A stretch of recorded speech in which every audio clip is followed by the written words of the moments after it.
Hey everyone, thank you for tuning in. Today I'm going to be interviewing Jonathan and Alexis Bracamanes, better known as LLusion and Six. LLusion is a music producer with the help of his wife Six, who blew up on TikTok a little over a year ago, now with over 300 million views. There's a lot of things that have happened behind the scenes, and I want you guys to hear what it's like when a regular person is thrown out into the limelight. I hope you enjoy.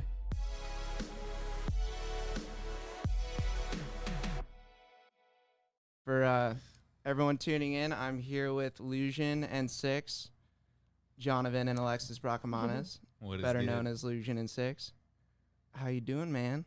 We are living life as much as we possibly can. Living the dream, you know. But yeah, it's a weird perspective. We'll obviously get into it, but right now where we are in our lives, you know, like this world is beyond crazy, and then with COVID and so much stuff, and us being able to like work from home, it's such a weird dynamic, you know, like we've been super blessed this year, you know, but yeah, I don't know, it's a trip. I mean, you were already used to working from home before, just being a music producer. Yeah. You already had that business model locked down, just being out of the office, you know. Yeah. You don't really need that to get to your level of success now. You actually could, correct me if I'm wrong, maybe benefit from just having your own little workspace, just your own place to vibe out and be creative. I mean, there's tons and tons and tons of producers younger than me that probably are still in high school right now that live in the middle of nowhere in like Minnesota or something. Yeah. And they could be making six figures off like selling beats or something. Like, have you heard of Gasly?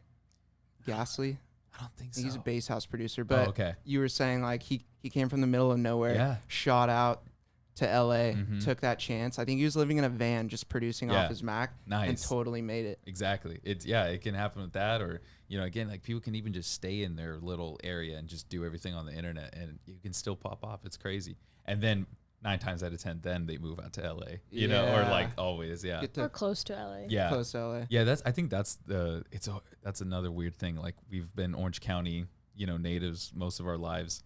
So people are like, why don't you move to LA? It's like, it's an hour away. We'll go if we need to, you know? We absolutely hate LA. Yeah, I hate it, dude. I hate LA. Strange. Oh, yeah. I mean, because you would think people from outside of the area would be like, oh, LLusion's got to always be in LA. Nope. Six has always got to be in LA. Exactly. Dude, I am right there with you. Right? Because we, being born and raised in Orange County, like you're on the outskirts to where it's almost like you're going to take a vacation in LA. Like it's always there, even with all the traffic and shit. But I'm down with OC, you know. Yeah. I'm going to stay here. Yeah. Not going to lie, though, we're low-key been talking about possibly moving towards, like, Pasadena, Glendale area, because that's not, like, L.A. Like, I hate Hollywood, hate downtown, all that. But that area seems kind of chill. Yeah, My dad. Yeah, because now, like, Orange County isn't, like, a heart for us. Like, every time we're thinking about moving, we're just like, are we really going to stay in Orange County? Like, is that, like, we're going to buy a house. Like, are we going to stay in Orange County? Yeah. So hard to decide. It doesn't feel 100% like it was a year ago. You know, a year ago, we got a house in Orange, and you're like, yep, this is where we're going to be now. And then after a while, we're just like, where are we going to move? Like, none of it sounds nice to us. None of it. Well, you know, maybe just keep leasing until you get hit with, like, that definitive decision, and then you can go somewhere and be invested in that home. But for now, that's the beauty of leasing. You kind of just bounce around as a young couple. And the cool thing is her mom's like into escrow and stuff like that, so she's super like smart when it comes to like, I mean, she sold so many houses that she's bought before, so she's always giving us advice and stuff, so we feel like comfortable with that realm, you know. Nice. And also, like, I think our mentality is that if anything happens, we have a lease, a property under our name. Our money's is going towards something being paid off.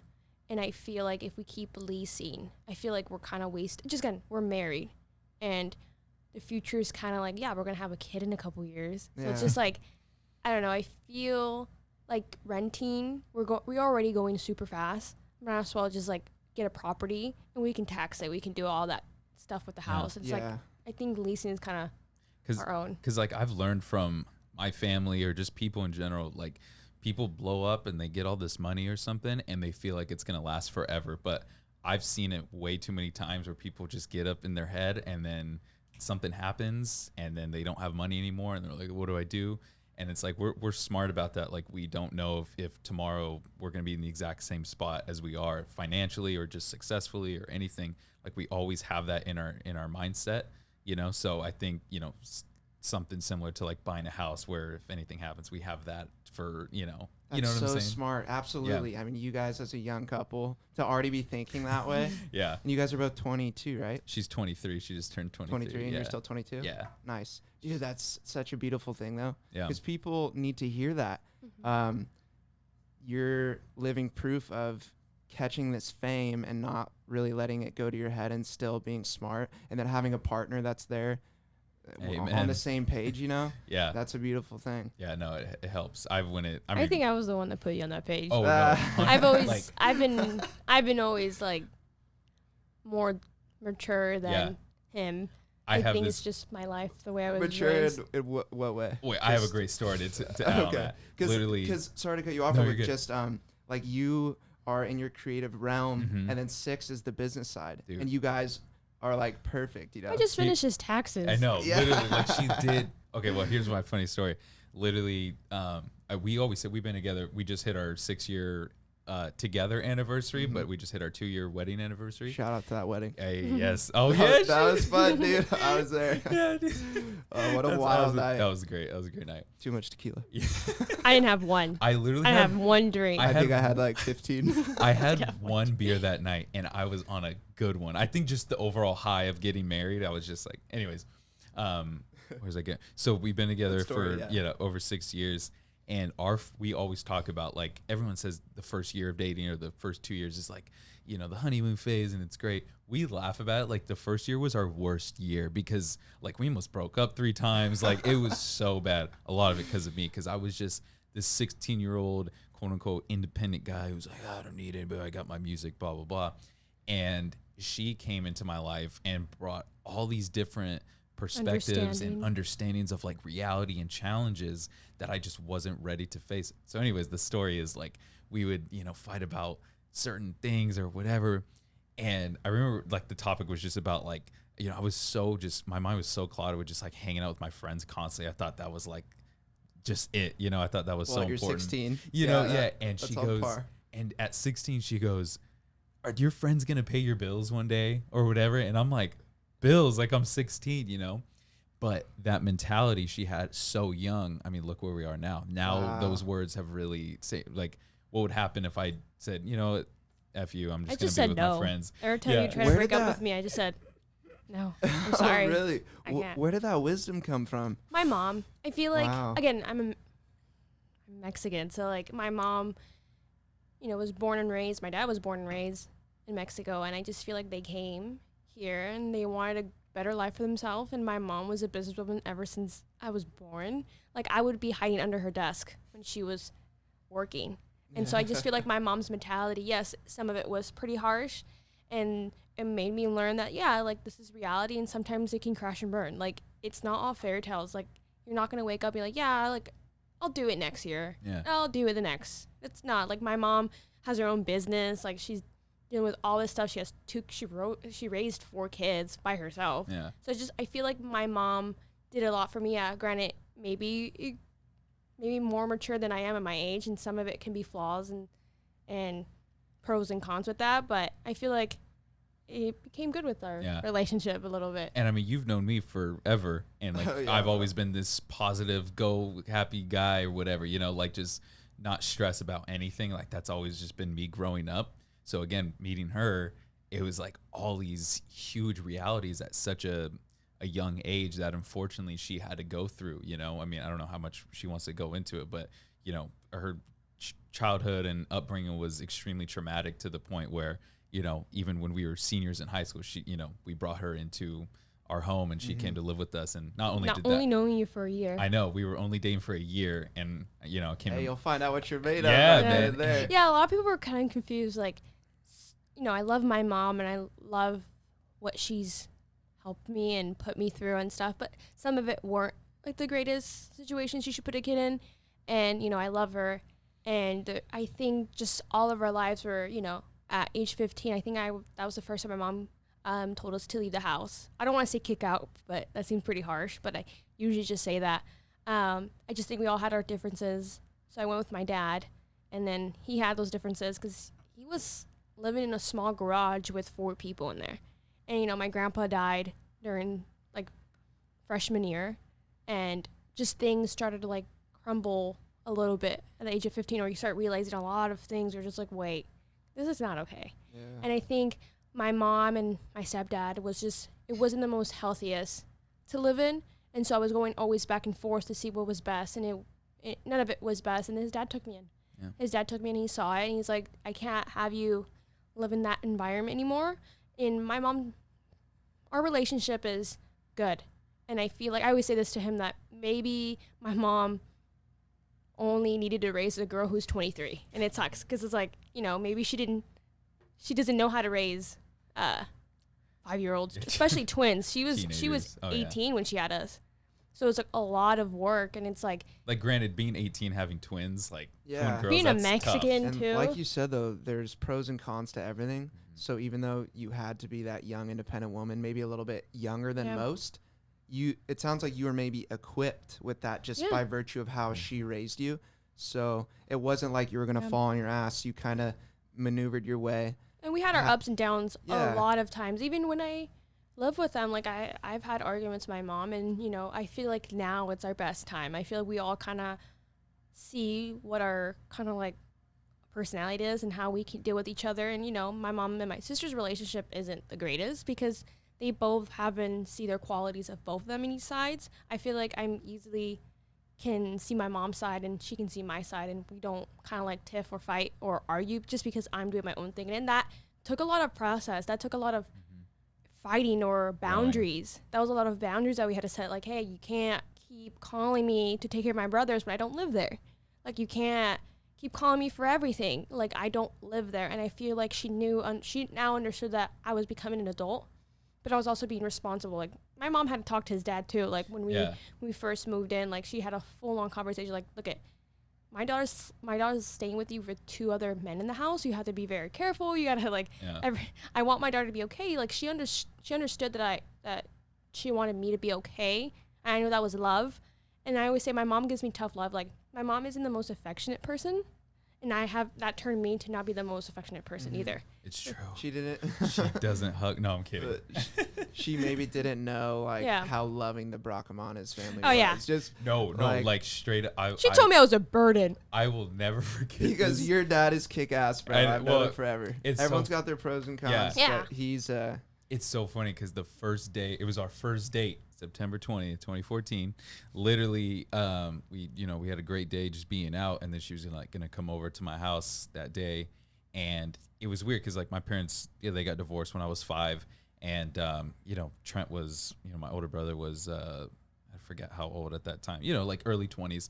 So people were. It was always just like my dad at the house. No one was at the house constantly, but that day she came over. Everyone was at the house that day. So she met Trent on the first date. She met my mom on the first date. And of course my dad. And everyone was just like welcoming her and just blah, blah, blah. And she went up into my room and I went to get her water. I came upstairs and I give her the water and she looks at me. She goes, your whole family, they like talk to each other. And in that moment I was like, whoa, this girl's crazy. This girl's like special, man. Like, Or I was just confused why your mom was there. Aren't you guys divorced? Yeah, Like, see, they've kept it copacetic. Yeah. I literally got that word from your dad growing up. Copacetic. He still bro. says that to this day. No, it's funny. Heidi's a sweetheart, man. Your mom. Yeah. No, it's a trip because like I have a great relationship with my stepmom. Like she's. Did I just call her my stepmom? I'm so sorry. My mother-in-law. Yeah, my mother-in-law. I have a great relationship with her too. She does seem like a stepmom. But yeah, it's a trip. I love how deep we're getting into this about family and stuff. No, dude, that's chill. Because I want to transition into like when you guys were actually under the same roof for the same time. Oh yeah. Was there a moment where you like teamed up for the business end and the creative end of music, or where did that come? I want you to talk about how I wasn't about it. Yeah. Oh, you want me to do it now? I Yeah, thought go you're for in the middle of a conversation. Oh, okay. Well, you can transition. Okay. But so again, I started making beats. And a little backstory.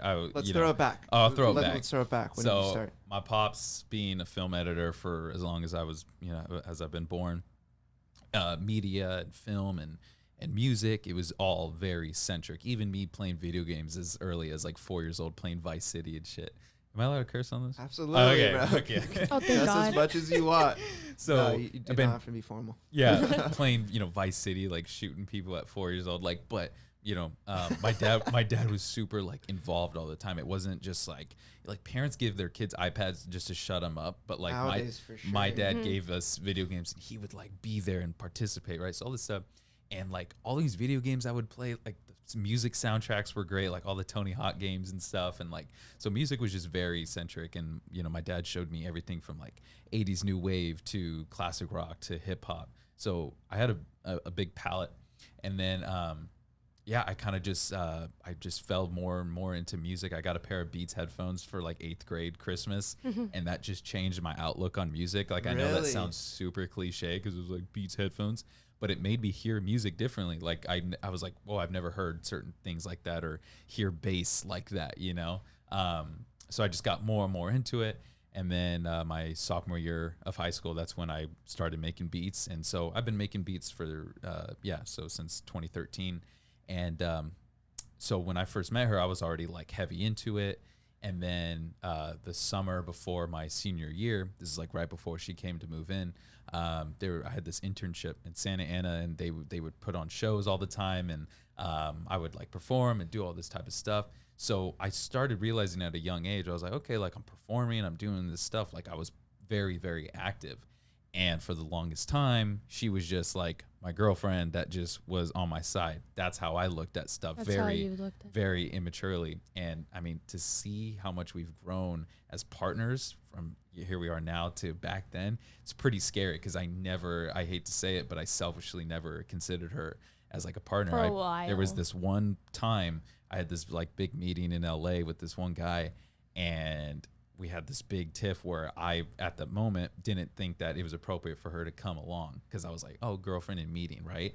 But she broke it down to me and like all this type of stuff. So she came with me to the meeting, and because she went to that meeting, we got along with the guy that we were meeting with. We got along with him so much better. She broke the ice in so many different conversations, just so much stuff, creatively, interactively.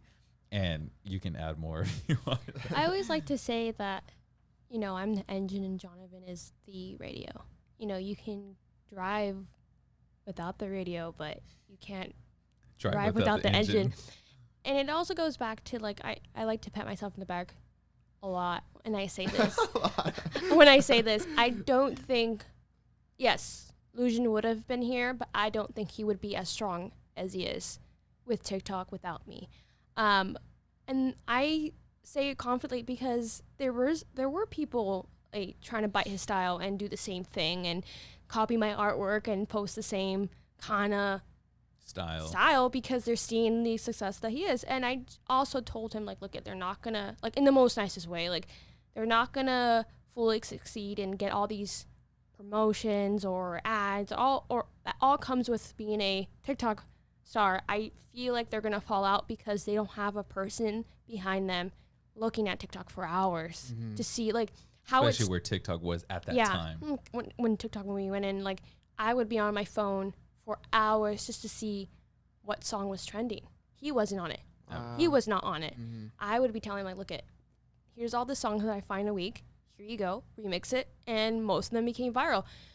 Or I saw how people were doing their TikToks, they were acting out, they were doing things. I told him, like, look here's a song, you're gonna do it this way, and you're gonna put add screams and add pauses and this, and sound this is the song. And most of the songs that I told him to do were the viral ones. Like if I can break it down, like there's certain times on TikTok, that I've been doing for over a year where I'll just make like a remix of a song, and that's cool, but then there's these like trends that we have created by sampling or remixing a certain song, and then we add certain sound effects and stuff like that, where people who make TikToks to that sound, they can interact with those sound effects I put in and blah, blah, blah, and like all this type of stuff. And I would have never thought of that if it wasn't for her. So we created trends together because if she didn't tell me to add these certain sound effects, it could have been a dead sound. But you now guys needed each other to get it done because I mean, you on the creative side, and then Six still putting her creative input in, and then also understanding like the business engine of TikTok, which I want you guys to fill me in with, because that's one app I have not downloaded yet. Just You got how to, man, you much should. social media has taken over our lives to begin with. I hear a lot of good things of it. I just don't have the app. But like you on the back end there, recognizing those trends, like strategizing, and then LLusion just working his magic on the tables and whatnot. Yeah, I mean, we would do it in tough. a day. Like, yeah, you like know. it gets tough because like he'll come up to me and he's like, okay, I don't want to show you this because I know you're not gonna like this. Yeah, literally. And I instantly hear, I'm like, nope, sorry, go back. I- Not. It doesn't seem right. It doesn't look right. It doesn't hear right. And Like, to other go back. To other producers and musicians and creatives, like, I hate to say it, but like selfishly, they will be like, "Oh, this is my thing. This is how I feel it should sound, and that's that. And I'm gonna release it." I mean, I could have done that so many times where I'm like, "This sounds great. I'm gonna put it out." And most of those times, I go to her and I'm like, "This sounds so good," and she's like, "No, you need to change this." It's missing That. something. Interesting. Yeah, And it it's also crazy. goes back to, you know, what you were saying is, you know, when did you feel that you were a part of the team? And, you know, I wouldn't have this say or this strong handle of, you know, judging his music if it wasn't for me put my feet down, you know, a couple years ago.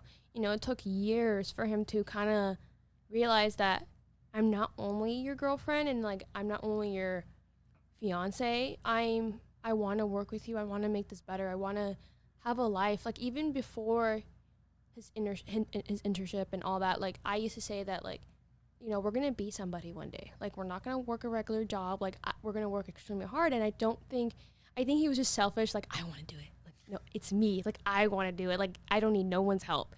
And I was very modest and he always says that he was very independent when he becomes to high school, but the only person that was really independent was probably me. He just likes to say that he was independent when he would drive by himself in the car. Like that's not independent. I thought independent meant like, because, you know, like people go like, oh, I can't like go eat at a restaurant by myself. Like people have social anxiety about that, which I totally get it. But like for me at 16 or 15, I was always like, yeah, like I just want to like go drive by myself. And I thought that was independence, when independence is like living life in reality and being able to handle it. And like, you know, like when it came to like his internship, like I didn't like it. Like I was there. Where was the internship? it was in downtown Santa Ana, and like they fucking worked me. Like What was the name of the company? it was called Concept Project, and like they fucking worked me, and I'm very grateful for that time. But again, she always had my back from day one. Like there's been many times where I haven't wanted to do something, and she's like, but you need to do this. Like you can do this. And then there's something that I thought I needed, which again, I'm very glad for that time. But she was like, you don't need to be doing this. Like, yeah. And it's like, you know, we'll go back to it. And it's like, you know, I hope they don't hear this, but like, oh, they will. They will. It's okay. I believe that they treated him, they overworked him. I was there as if I was an internship too. Like I was there every show. Helping with setups. Even though I had work, I would be there every day. Every day when he would do a show, I would be there standing up in my standing up for hours. And wait, how long did your shows last? For I know. 8 hours? Because like again, I was 17, and all of them were like late 20s, almost 30. And we had school. And it like, let's say I had like a 30-minute set, you know, had to be there. The show still goes on for like 8 more hours. Okay, You I'm kind had of to exaggerating. be there. Like anywhere from like sometimes shows at night would be like 4 hours, and then sometimes we had like a 12-hour day festival one time, and then we were just working the whole thing, you know. But since she wanted to come support me and watch me play for 30 to you minutes, that I was able to support, like she also stayed there for that amount of time, you know. So it was and just then like a lot of stuff I like just that. feel like they did. Like I'm glad they treated him the way they did, because he would have not left if it wasn't for that reason. Just because a lot of like, I'll tell the story. Yeah. I'll usually tell the story. It was his day off, and I think this was like the last straw of him being like, this is ridiculous. Like, you don't even treat me like a member. Like, you treat me like I'm a rat that I'm carrying all your luggage for. Like, don't talk to me. Like, again, I believe that internships, you know, I have a really huge thing. I'm an artist, so it's like I do feel like, and I want to be a tattoo artist. So, like, you know, apprenticeship, you know, like, you have to work there for free. You have to be there for hours. You got to get their coffee. You got to do all these things that you wouldn't want to do. And I also believe when it comes to internships, when it comes to music, especially a company like that was very small, they treated him as if they had like a prize in the end when the prize wasn't even there. Like, it just seemed very unrealistic. It seemed very like I'm seeing all the same people years doing this, and it just seemed very like stuck. I feel like everyone was stuck. Yes, granted, you guys are doing your own thing, and it was very successful, but I also just like for his age and what he was doing, it just didn't seem right. Gotcha. So what were you doing on the day-to-day basis there? Dude, I mean, it was besides just being an artist. Cause yeah, right. Like He my wasn't even an interpretation would be artist. like, okay, this all the background setup stuff. There's a team allocated for that. Yeah. Your talent there is supposed to be a musician, like, right. So that's where it was weird. They basically said, hey, you got to do this laundry list of things, and on the side you can perform, right? And again, at that time, 17, I'm like, fuck yeah, sign me up, I'll do it. And again, I'm very grateful for the time. But the laundry list, like, I was considered press, I was considered media, I was in charge of in the social media account. So like, and also during sets, constantly just setting up stuff, Taking pictures. Yeah, constantly taking. I remember my first show, August 1st. As soon as I was done with my set, like, I was exhausted because my adrenaline was through the roof that night. I was like on fire. And they had like a food truck outside, and like all I wanted to do was just like sit and eat. And like I just remember the guy in charge was just like, yo man, fucking hurry up, bro, you gotta take pictures of the whole thing.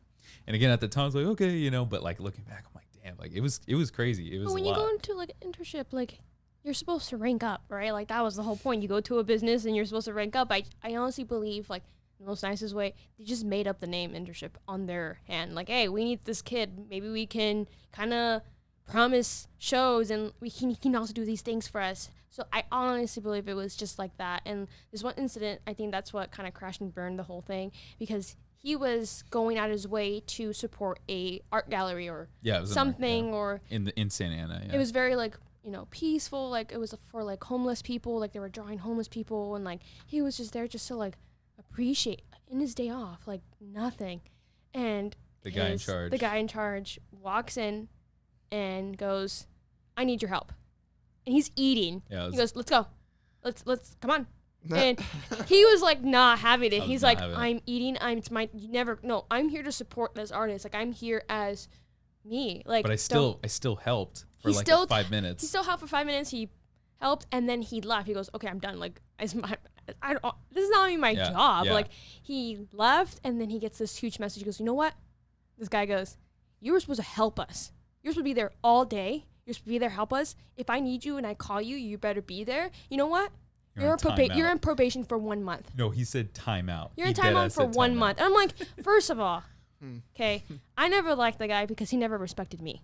He used to very talk to me very down as if I was nobody. Yeah. He's very like, oh, your little girlfriend or your little like, I hate when people go, oh, is that your little girlfriend? Is that your little friend? Like, don't talk to me that way. And it's like, he was never respectful. He was very rude all the time towards me and him. He was actually rude towards a lot of people. Like, that's how his personality was. Like, very just no filter, no nothing. And I think when he came talk to me, that also was like, I think I'm done, because prior to that, he did a show with these 2 other artists that he was just DJing for. Like, he wasn't even producing. He was just helping them mix their, like, he was just kind of like, hey, punch me in. Yeah, kind of deal. Be on stage with us and help us out. Punch me in or not. Was that at the House of Blues? Didn't you have some show there? Were you there that night? I wasn't there. Okay, no, but it was around that time. So that night I did House of Blues. It was this whole story is right around that time. So you know, January, February, he was just of 2016. there. Yeah, he was just there just to punch them in. That's it. And the guy that told him that he was in timeout, extremely just got pissed. And he's like, you know, you're not supposed. Why are you with them? You're supposed to be with us. But these 2 guys are just like rappers, and they're very talented. It's like, dude, I'm just there to like. I'm not allowed. It felt like I signed this like hardcore contract when everything even his was contract now, it's not like that. Even with his contract now, he's still able to work with other people.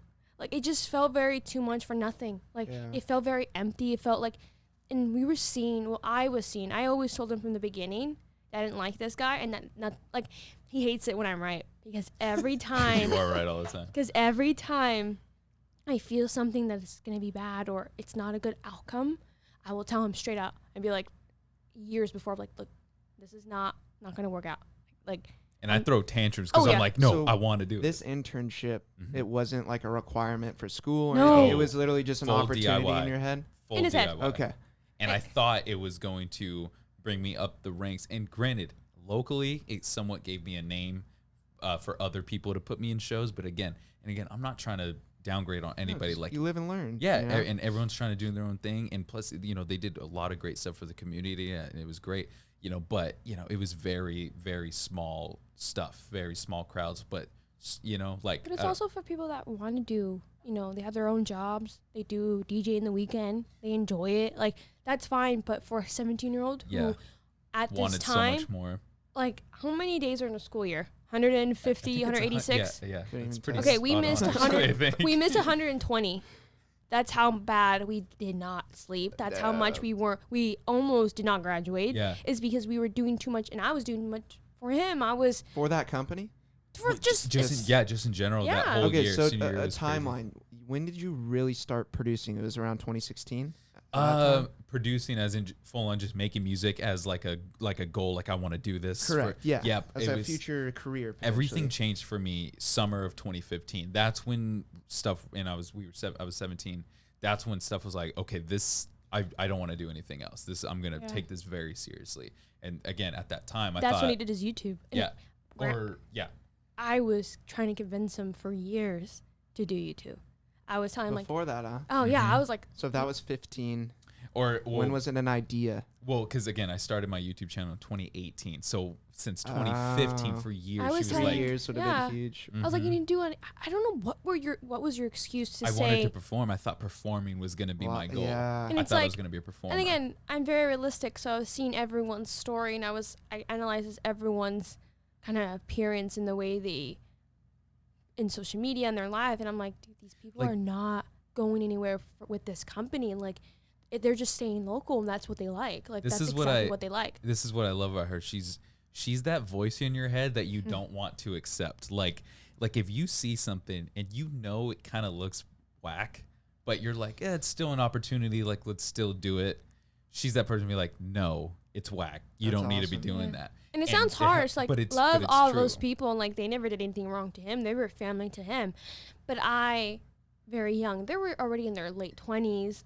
You can do those stuff because you kind of have a career set with your own job, and like, you want to do this. Like, but again, at the time, a 17-year-old, I felt very like, this is not going to end up well. Yeah, and This is not. there's more nuance too, I think, in the situation. Like, this was maybe closer to the extreme side of like shitty, you know, just your superiors and whatnot. Yeah. The vibe wasn't there, so you probably caught a feeling of like, all right, in the future, maybe I don't want to work with a company or people like this. Yeah. You got that lesson early on. It is. Because It's very true. I always think it's best to just learn those lessons and then Definitely. move forward in a positive manner. Yeah.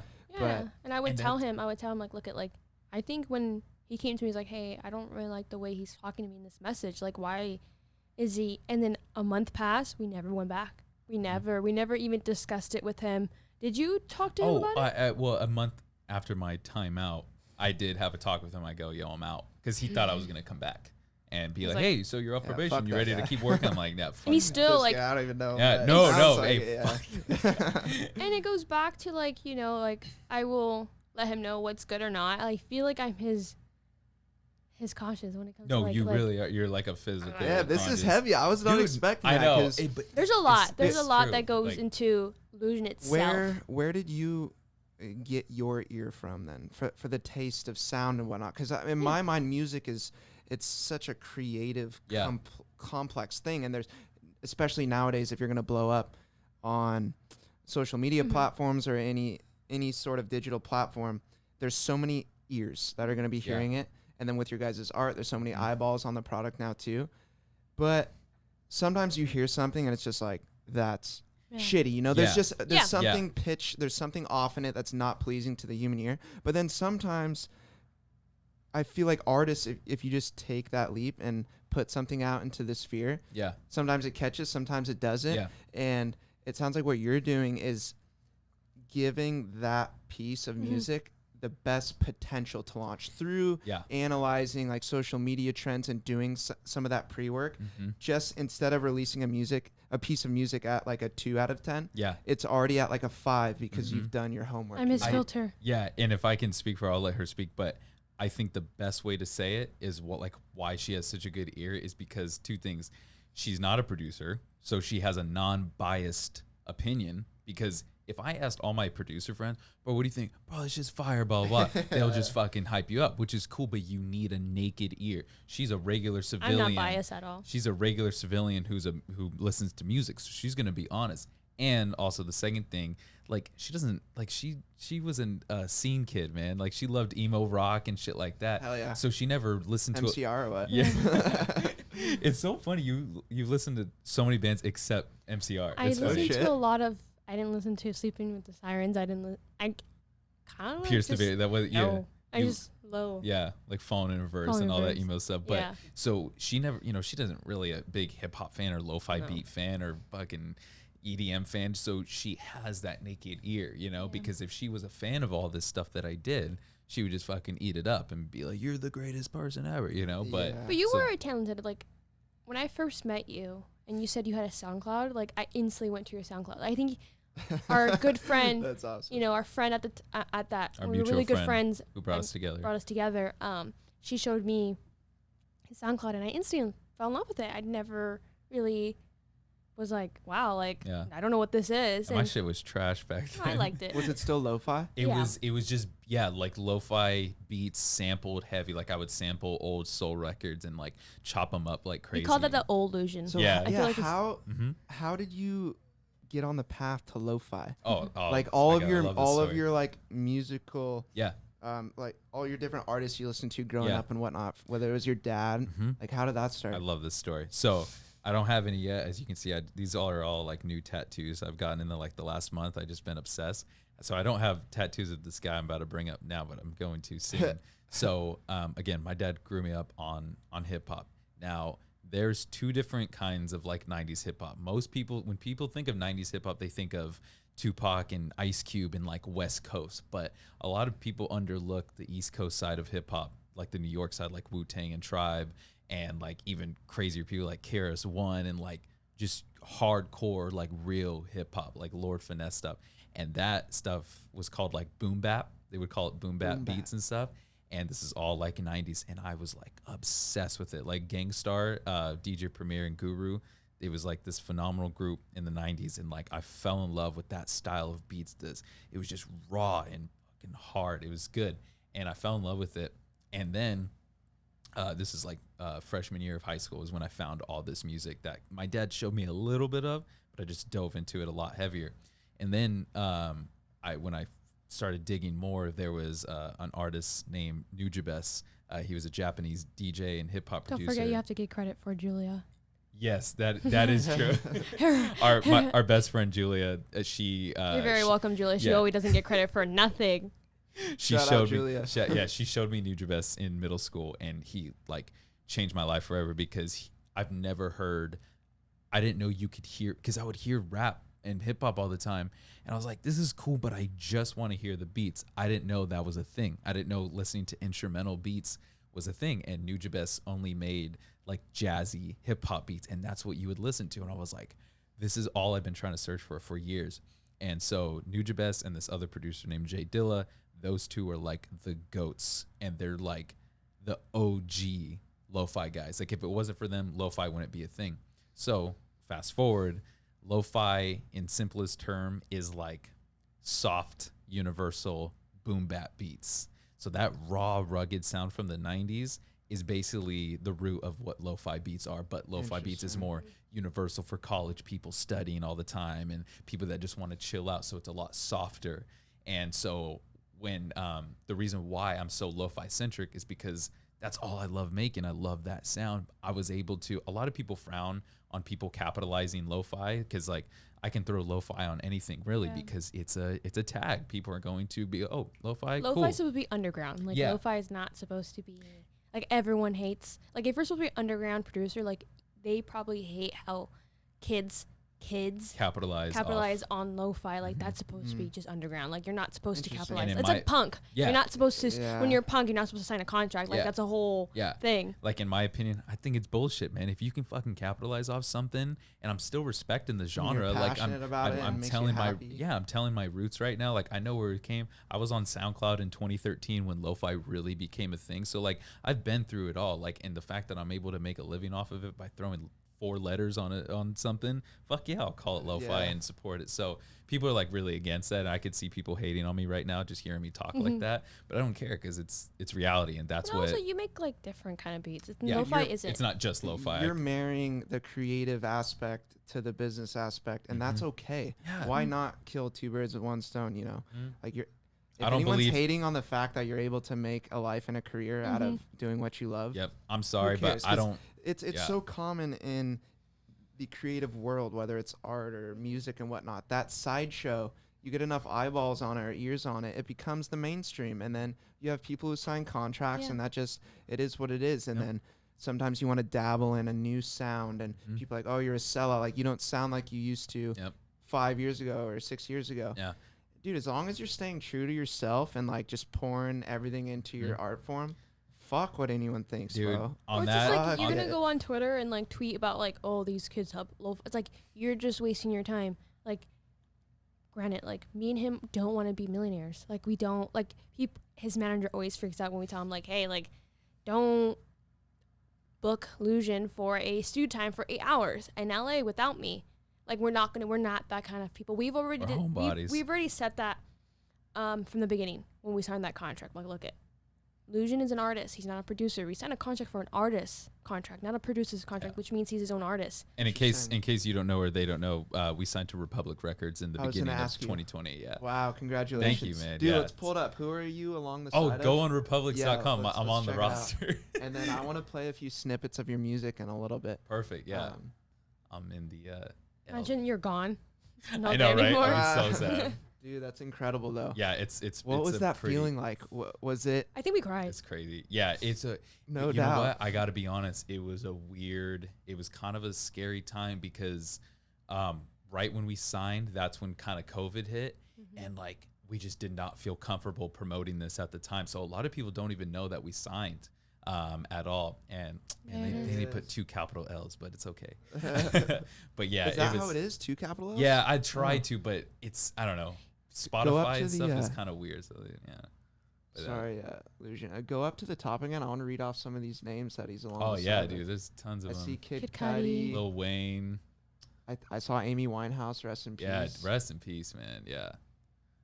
Jack Wasn't Johnson. Drake's on here. Ariana Grande. Insane. Great Event Fleet, one of my favorite new rock bands. Nice, man. Sounds like Led Zeppelin. I'm not sure if you've heard of them. Hell yeah.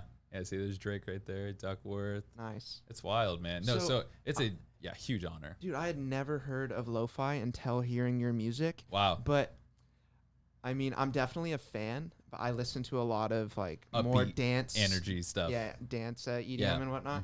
But I love his techno stuff too. Oh like, yeah, he makes some techno stuff. I Wow. bugged you before. I'm like, dude, more drum and bass. Make a house beat. Every time I post. Oh, he has like secret folder of all his house beats. Like he did this one that like I think not a lot of people like really understood. Again, we're in TikTok, which means there's a lot of young kids. So I don't think they understand when it comes to like techno and like Daft the Punk. rave scene and like, stuff. Yeah. They don't know Daft Punk. So like when he did this one song, I instantly fell in love. Like I was crying. I'm like, wow, like this song sounds like Daft Punk. Yeah, I remember he posted and people were like, yeah, maybe not with the robot talking speaking. I have we're a just talk like, box. You ever seen one of those things? Yeah. Right? Where you put the tube in your mouth and it's like. and that's how Daft Punk makes their voice. So he did it.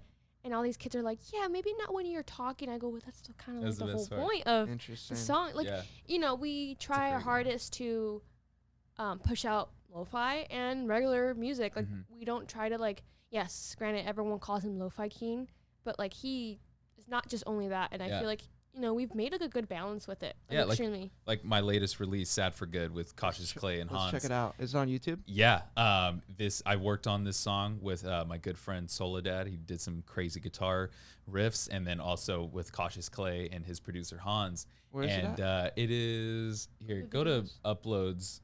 Let's go to you can do videos, and then right there, LLusion, Sad for Good, featuring Cautious Clay, right there. The big that one. I'm eating beans and a refried, stuck at home,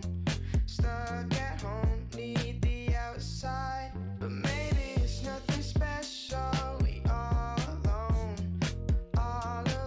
anyway. I wanna be sad, I wanna be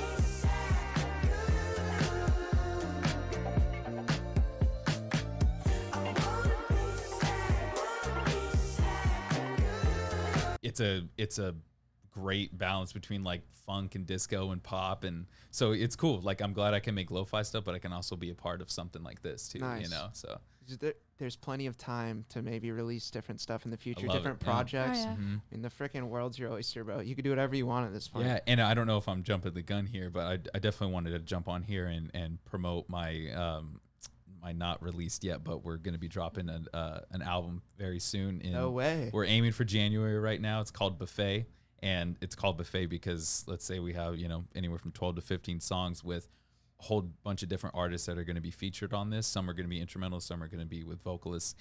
Every song is different. Like No I'm way. telling you, like there's certain albums, like if you put on, like I love Mac DeMarco. If you put on a Mac DeMarco album, almost every song is going to have that same vibe. And we need albums like that. But, and I always thought I wanted that too. Like I feel like every time I put projects together, they would always sound different. I was like, I just want an album I can, you know, that I can make and people put on, they know what to expect. But honestly, they are not going to expect anything. Like every song on this tape sounds extremely different. So just like when you go to Buffet, grab what you want, you know. Yeah, So I know that's for a sweet. fact there will be at least one song on that album of mine We that like to someone will equalize like. when it comes to women singers, men singers, they singers. Mhm. We like to really mix with all people of gender, non-genders, Absolutely. you know, all of color as well. Like we like to give everyone a voice Mhm. on the album, and I feel like that's what we're actually doing. Like Yeah, it feels great. if we got a voice on TikTok, all these kids and boys and girls and them are allowed to have a voice under his album too. Mm-hmm. Oh, that's amazing. Yeah. Because you're creating lo-fi, it sounds like. I was thinking of this earlier. It's almost like a modern day, I don't want to say like Mozart, but it's something I could listen to when I'm like studying and That's whatnot. it. You know, it's just That's the it's thing. background music that Mhm. is hip and new school. That's what you I'm know? saying. It's yeah. not like you're gonna go to a rave and No. like rave out to it. No. But I would literally be in high school listening to Tribe Called Quest instrumentals, group like group home instrumentals, and these were all these hardcore beats. But now, I mean, I can only imagine if I was listening to lo-fi now in high school. Like, yeah, I probably would have got a lot more I homework think done. lo-fi came back though. Yeah, lo-fi definitely came back. Yeah, lo-fi, again, I think it's such an important topic that people don't like talking about for some reason. But I want to say around 2015, 2016 is when like that famous anime, like if you search up lo-fi 24/7 radio on YouTube, there's that anime girl studying, and like it's kind of like I a know what you're meme. talking about. Yeah, you know what I'm talking about, right? It's kind of like a meme now. Grant, look that up real quick, just Yeah. because people can get the You visual, can, and then you we'll can play the literally, song. You can literally just see the thumbnail I know exactly what on you're talking YouTube, about. I was just looking lo-fi. at it earlier. Yeah, exactly. See right there, Standard, boom. standard. And so Yeah. that, I think that started around 2017 is the popularity of it, and it's great. It's still, and I think going into I think a big reason like why we took off is because like people putting putting Soulja Boy over a lo-fi beat is hilarious, Yeah. but it sounds awesome. So we kind of, that's been happening for years. Like I would do that years ago, but we just kind of brought it to the forefront a little bit. And that's why I think- love making yeah. lo-fi remixes, because you can turn something so like this artist I love, Josiah, he's fucking screaming, and like that's like he's like a punk rapper, but you throw his vocals on a chill, pretty lo-fi beat, and it's the greatest blend ever. And some are hits and some are not. You know, like Yeah. we still like people forget that, like, but the problem is we don't force LLusion to remix every song. Like that's not Yeah. what he is. And I honestly do feel like we are probably the, like, not to pat ourselves in the back. When it came to TikTok, I don't think TikTok was an app for producers. I It wasn't don't at think all. you're supposed to upload. The way TikTok works is that you Yeah, upload your own break it sound. down, Yeah. break it down. So back then when we walked in, he told me like, "Hey, TikTok," and I laughed in his face. I was like, "No, you're not doing TikTok." The one decision I made Yeah. that was actually Yeah. beneficial. We kind of laughed at it because like TikTok was for like these young kids that would just do dance moves or just do stupid videos, like just little kids lip singing. And he uploaded a song, and it was very confusing because the way the app works is that you can bookmark a sound or you can do your own sound. So when you upload, let's just say you upload a video, and you press, there's a little icon of your profile picture right in the bottom right, and you can press on that, and that can be a sound itself. Like, because for some reason TikTok records your video's voice, and then you can make a sound. Yeah. Like, I don't know why they made it that way, or because Vine was never that way. You can never, if someone said a funny Vine, like a funny comment or a quote, that you don't go on their profile and videotape yourself saying their quote. It's very weird why TikTok did that. Maybe it's because of the music and how easy it was just to look up things and use it. It's kind of like when you look up Apple Music and you look for a song to listen. It's kind of like the same way these kids will look up like sounds. sound bites. Yeah. Well, maybe that was their creative strategy, because sometimes there's that thing you say just in the moment, but it's lost in the air. There was nothing recording it. Yeah. But if you can go back to it and you're pulling a bunch of little clips. Even if you delete videos, those sounds will always be there. Yeah. Like, you cannot delete the sounds. And how it works is that if a kid looks it up, it's like, I want to do, let's just say hairstyles. You can have a sound, like it's a iTunes sound, like it's an Apple sound, all these sounds. But for him, again, back then, a year ago, they were just music, like radio music, like not anything, no lo-fi or anything. No one was making music. And then he decided, like, hey, how do I put my sound over this? So this is how our and everyone strategy was like, you can't do that. Like, I technically did something that I don't think they were prepared for people to start doing. So the strategy is that we would, let's just say a viral song. At that moment, we didn't know what viral was, just because this is our first upload. So he's like, you know what? I have this Jonas Brothers song. I did a trap remix of a Jonas Brothers song, and it's pretty sick. And he looked it up, and of course, Jonas Brothers is up there as a sound because they're through Apple Music. So you can just press in, like, at that moment, like TikTok, like about like 30K people have used it. You can see how many people have used that sound.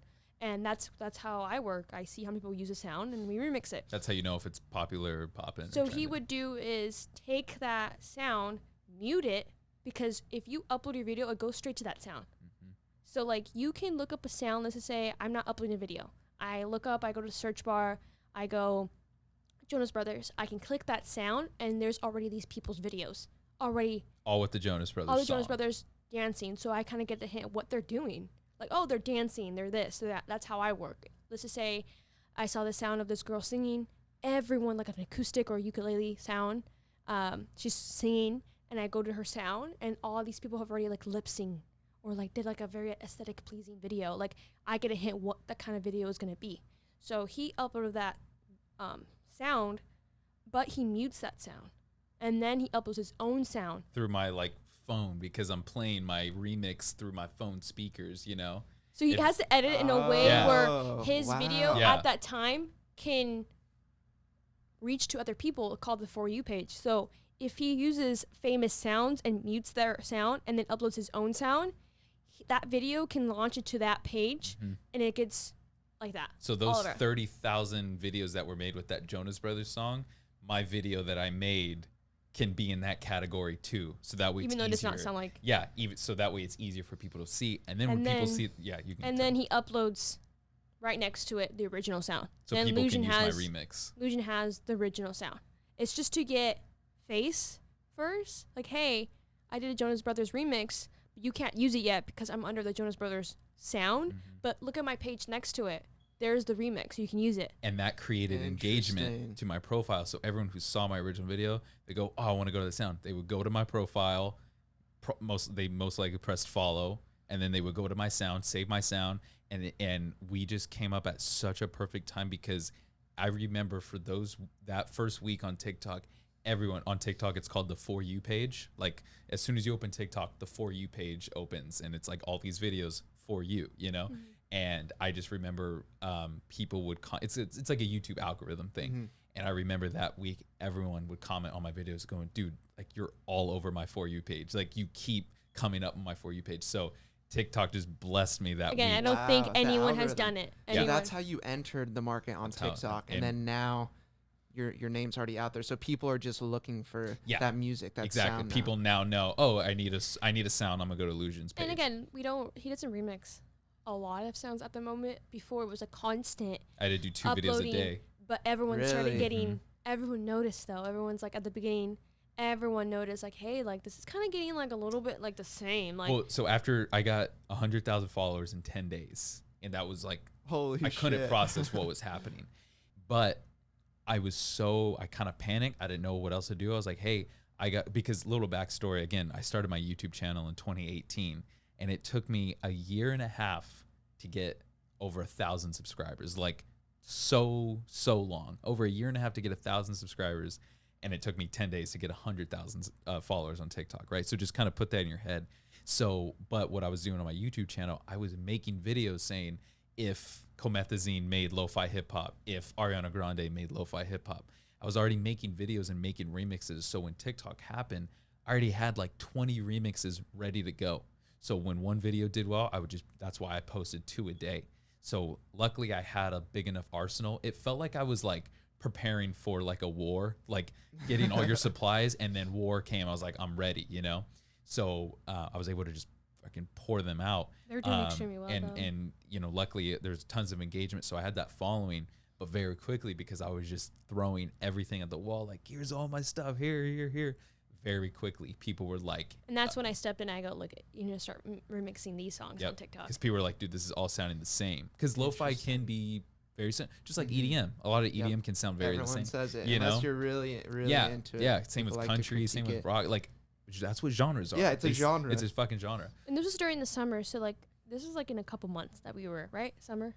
Yeah. And we were, I think by September, that's when we were like, okay, let's start remixing, or August, we're like, okay, let's start remixing different things. And then October hit, which that was supposed to be like the glorify of like TikTok sounds, because like that's when he did like the Devil in Disguise. Yeah. And that popped off. That and took then off. I started appearing in his videos, and that's when his videos started popping off too. Because now they're like, oh, there's this team now. It's not just this kid who makes beats in his room. Like, it's like this cute aesthetic couple. They're into fashion and shit like that, you know. And like, I have to say that because that's part of it. Yeah, there was personality to it, because there's a lot of people that blow up on TikTok and they're just one dimensional, and they don't. Yeah. With that being said, let's pull up some of their shots on Instagram. Six's page is sick. Yeah. I take all these photos, by the way. Your guys' style, like you were just saying, because it's not just the music at this point, but you guys are super into fashion. Yeah. And every time I see you post something, it's so unique. I'm always like, holy shit, I've never seen anything like this before. But it's so crazy, dude. I can it. appreciate the hell out of that. But it's like, these are all like her ideas, like that devil one in the bathtub that we took, right, where she's like covered in blood. She like was like, yeah, so this is my idea, and like, I just like blank out when she tells me this, because I'm like, go to the sad for good one real quick. Sorry to cut you off. off. Oh yeah, no, you're good. Oh, my art. Yeah, and then let's break down this, man. Okay, can I break this down?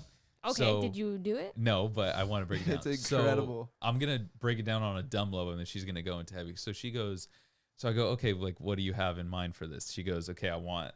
Okay, you're actually starting extremely wrong. Okay, go for it. He was like, look, I don't know how, again, we signed for a mixtape and an album for our contract, and he's like, look, singles are coming out, we need to do singles. Like, what is gonna be my artwork? Like, everyone, kind of like in books, you kind of have like a theme, or like you kind of have Easter eggs and all that. And I really like, again, I'm a very, I love movies and I love all that stuff. So I was like, you know what, like, let's do something that has like a theme throughout. Let's figure it out. Like, we need something cool. I don't like when it comes to, my biggest pet peeve is when people get famous, or they like to be like, okay, I'm going to come up with merch, but it's going to be on my face, on the hoodie. People will print out square JPEG images of their face and merch. put it on a t-shirt and be like, merch. And it's fucking. That's not merch. It's so lazy. I was like, you know, when it also comes with album work and single works, like, it's exactly the same. Like, hey, I'm going to post a picture of me in a mirror, and that is the out. Like, no, I wanted something different, because, again, LLusion doesn't really have a face. Like,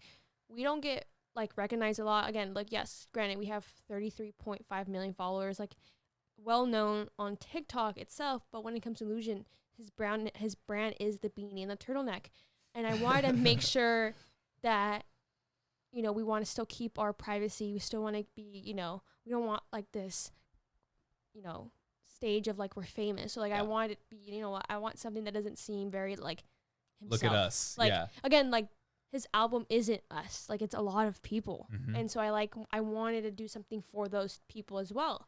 So I was like, you know what, John? And I was like, yeah, like, we're gonna do clay models. That's what we're gonna do. And I was like, it's and so artistic. At first, I'm like, how? Like, how the hell are you gonna do this?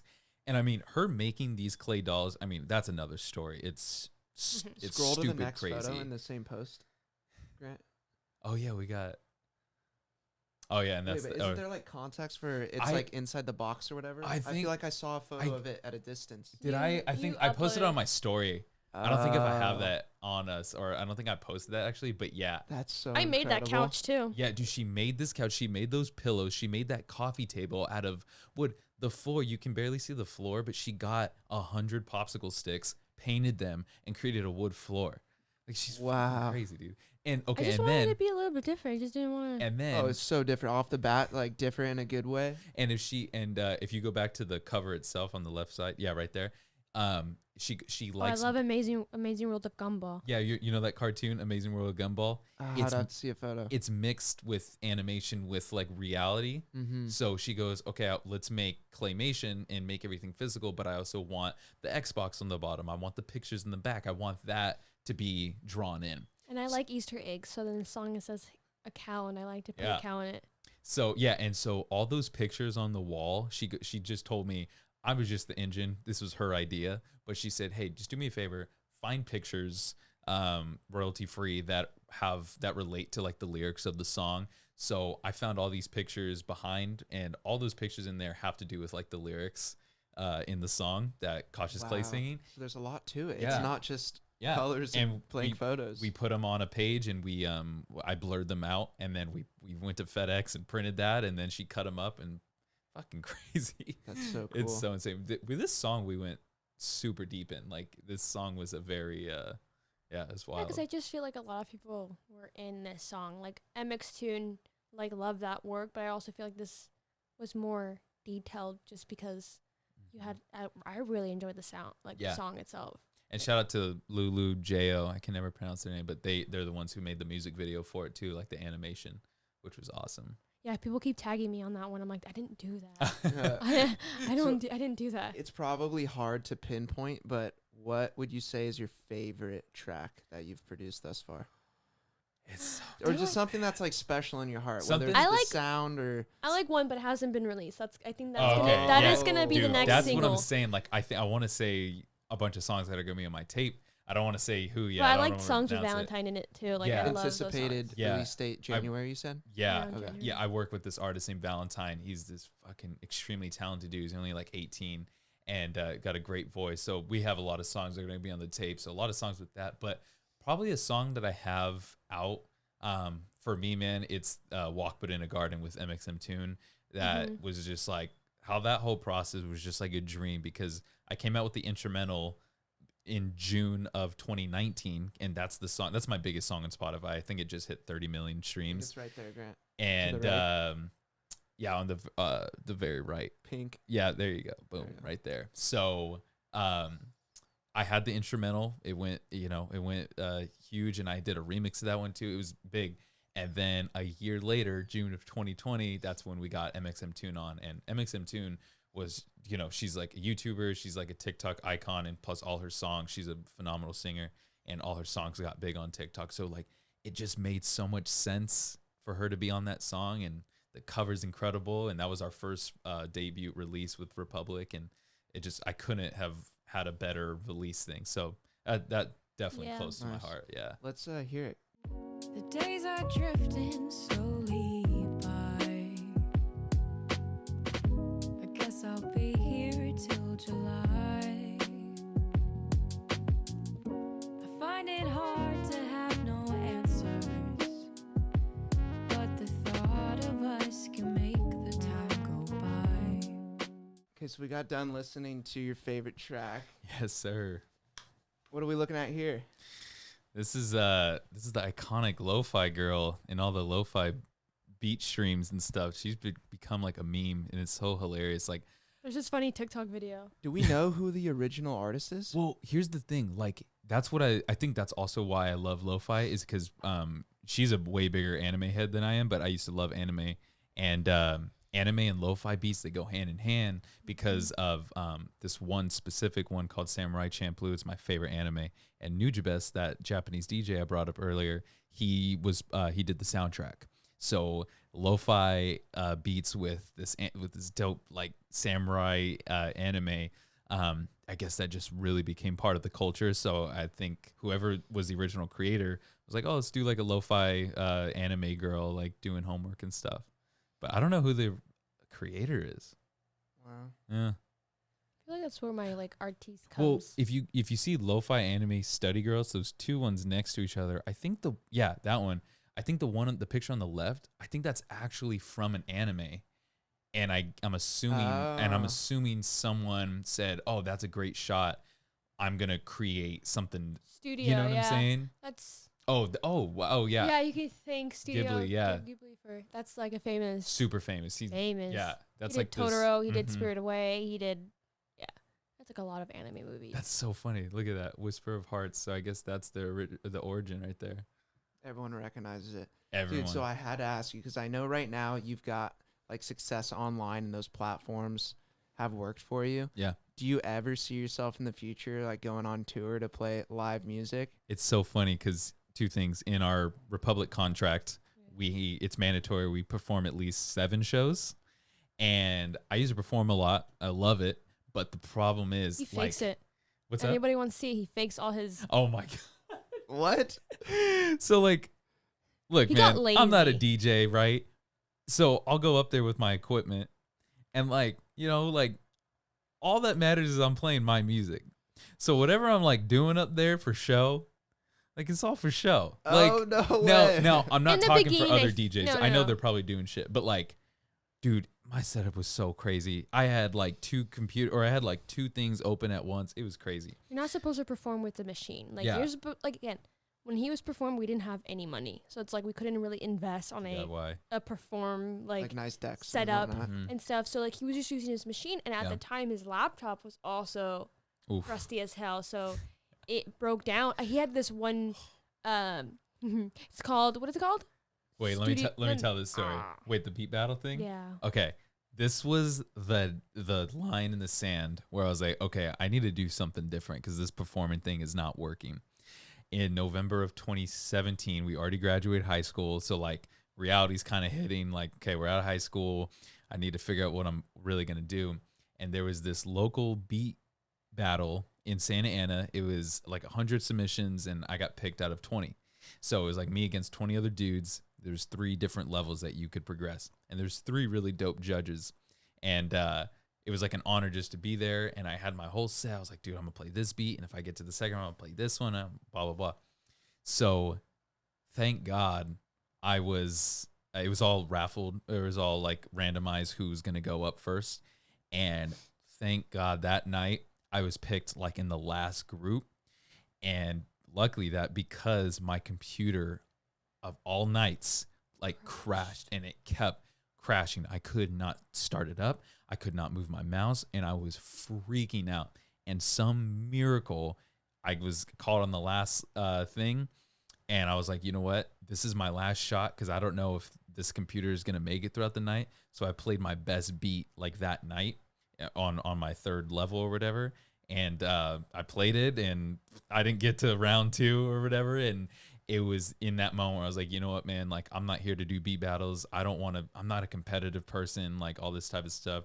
And like, that's when like, I really just like went back home that night. I was just like, okay, like Also, we got to like figure you're something not a else out. competitive person when it comes to like being in a competitive situation. You Yeah. get extremely angry. He's like, I'm a put my poor heart- sport, yeah. man. Really? Yeah. Extremely Oh, poor dude. sport. Like, cause like, I couldn't you- see that, dude. because if you told me like, oh, dude, I'm so much better at that than you are, I'd be like, yeah, you probably are.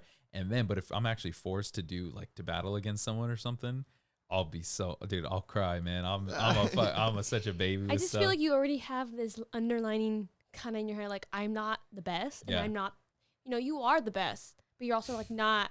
You're humble about Yeah, it. you're Yeah, humble, and it's- you're really like, dude. If you tell me, if you come in the street saying, "Hey, I make better music than you," be like, I'm not Cool, gonna here yeah. to fight with you. 'cause, Yeah, I'll like, be like, let me I hear it, make dude. my Who own music. says that? Yeah, music is I an know. art. That's why I know, but there's can't people out think there of do it that that. way. They're insecure with themselves. Yeah. I think that's the biggest thing. Like, well, not so much. Like, there's a difference between being a very competitive person, but there's also those like really insecure dudes that are like just competitive. They're like, dude, I'm so much better, blah blah blah. And it's just like, dude, you look weak right now. Like, you may seem tough, but you're not. You Straight know. up. So like, that was just never me. I'm not like insecure with myself or my personality or music or anything. So So you called yourself an artist earlier, even on your contract. Yeah. It's listed as an artist. so But you it's- still are a producer by it's trade, awesome, right? dude. Like, my contract's very different. Like, it's not normal to be signed as an artist / producer. Mm. So I'm an artist, meaning I can put out an album. I hate Just I beats. hate to say this guy's name because just he's got such a bad rap, and like, but this is the best way I can describe it. Take DJ Khaled. Okay. He Okay. comes out with an album, and what does he have? He has tons of songs dope, that he's whatever. produced from different people. And so that's basically what I'm doing. I put out an album under LLusion with all these features on it, you know? So that's my artist side. But at the same time, I can go to studios, or people can come to my studio, and I can produce for other people, and I can have a song produced by LLusion on their album, you know? Gotcha. Double the bag, baby. Hell yeah. Maybe one day there'll be enough house for you to be at like Coachella or an We were Insomniac supposed to, event yeah. at Ultra. I definitely. This year we were Mhm. supposed to go to Because perform at Coachella or like some part of We were supposed to be a part of stage. Coachella or something. and or the other one in Texas. So what was the other one? Oh, South by Southwest. Like his Oh, manager. wow. Again, his managers. We love Jeff, and he always bugs us. Like before COVID hit, he always bugs us. Like, okay, so about performing again. The way our contract was stated is that yes, we were able to perform. But when you sign a contract as an artist, you're supposed to go to tour and perform like a certain amount for Republic to get money. And we told them, let's minimize that kind of performance. Like Because I don't want that lifestyle. So let's just man. say you. it's rough. It It takes a is. special personality, I Yes. think, for it. we're Or not- if you don't utilize TikTok as a platform to get your art out there, Yep. then you have to go get put in front of people and perform it live. Dude, you know, there's all these artists I've been talking to over quarantine. I feel bad because a lot of them they shine the most when they perform. I'm lucky enough where I don't need to do that technically. You know, I can still go do shows and people will come, and I can play my remixes and people will go crazy at them, and people like will get to sing along to my set because I'm playing remixes, which is so I found just such a good slot. But still, like, I don't need that to survive, which is cool. So maybe I they'll. think we made it clear in the beginning. Yeah, we did. "Hey, we kind of saw the fallout of our own parents working extremely hard and not being there for their kids or each other as a couple. Like we all have to kind of put aside that me and Jonathan are married. You know, yes, granted we're 23, 22, but we still live in a married life where we should respect one another, especially as you know, like we have an LLC, which both of us our names are on it. So it's not only him, it's me. So like we both have to make sure that just because he's doing producing and I'm not in it most of the time, we all have to respect our jobs. We have to kind of have a 50-50. Like we kind of like Jonathan doesn't do studio sessions every day, Monday through Friday, 1 a.m. to 5 a.m. Like that is Because that's realistic. not cool to you. Like, You That's guys not have a realistic. balanced life in like, that sense. I think it's important that, you know, just because we live together 24/7, it's like, again, man, like I love my pops, but I saw it with him growing up. Like that fool was a workaholic, and he was just in LA all day, all night when my mom was at home, like just trying to worry about us or some shit. Didn't matter how much money he was making because he was making bank. You know what I'm saying? And he was just like, yo, I got all this money. Like, what are you talking about? What's the big deal? Like, just take care of the kids. But it's just like, I see More than that, that. and I'm just like, I don't want that at all. I That's want not a relationship. That's just kind of like living. Yeah, you're just for somebody surviving, else. or Yeah. it's And not if- cool. You know, especially with my mom, you know, she has gone through 2 divorces and had to raise her own 4 kids, but she worked a lot, and I didn't get to see my mom. And I think that's how the relationship happened, downfall, because she says it now, like she's a workaholic, and she goes, I feel like I'm doing the same thing to the boys how I did to you girls. I'm like, yeah, because you just like a lot of Just people just work. love working. I love like, you know, there's days where And me respect to those yeah. people, but There's We're not there's those days where me and John just sit in the couch, and sometimes it could be weeks that we're just sitting there doing nothing, but we love but that. we're still working though Yeah. at the same time. Like Yeah. it's weird. Again, our lifestyle is very weird. Where and again, like, you know, we've been trying to get this podcast going forever because like for example, last night I got a text from my manager. He goes, dude, you got a call tomorrow at like 10 in the morning, blah, blah, blah. Like every day changes every day. So if it's you so saw hard. us like on like a telescope just seeing us, you probably be like, oh, these are the most laziest people ever. Like I don't ever see them get up. But the problem, like, yeah, is granted, like we're always on our phones, we're always doing this. Like for all the month of September, I did his taxes. Like I printed it, like all the receipts are organized, everything. booklet was like that thick. Nice. Of just she's I did crazy. everything. It's Running the just- numbers, but I see Yeah. Jonathan putting in work in the in the gym. Shout out Oh, to 19. Yeah, Dude, no, he has not gone to the gym. His Dude, excuses is for his I'm, tattoos. well, the thing is, I've been getting Bro, you tatted. gotta keep up with your brother now. Have him I shredded. know, man. No, because like when you get tatted, you can't work out for like 2 days. Oh, I feel it. But I've been getting tattooed so frequently, you know, and so it's just like The I've next been, time it's up, you get a new tattoo. yeah. But I you know, it's kind of sucks. I've been bugging him to go to the gym Yeah. too. I want him to But- be healthy. yeah, I need Definitely, to get better you on guys, health and longevity is everything. But you Mhm. guys seem like such a balanced couple, like marrying the new school and old school in a sense. Where you're still young, but you're recognizing, like, hey, maybe going on tour would be Yeah. fun, but Yeah. It would. we're yeah. not trying to do that right now. Yeah. You guys have already mentioned like kids and whatnot. Yeah, and I think I want to talk about it too because it's important that it's so easy to see us on camera or see us in this podcast and Yeah. think that we're like the happiest couple ever. The reality of it is like we get in arguments often, or like we can fight or we step on each other's toes because you're living with someone 24/7. It's like it's inevitable, you know. But in my opinion, I think it's like how you deal with those arguments and how you get through it together. That's true love, in my opinion. That's true partnership. Because I don't think any couple is absolutely perfect, and if you think you are, you're kind of lying to yourself, you know. So I You're think not spending a lot of time You're if you're not totally if you're right. not fighting, and it's like people yeah. get afraid of fighting. They're like, oh, then this isn't gonna work. And it's like it's not how much you're fighting; it's how you deal with it, you know. I'm a Cancer, so I like to. Yeah, I like to, I like to. Yeah, I'm an Aries. I don't follow that too much, so I don't know. I Me don't. neither. Yeah, but like.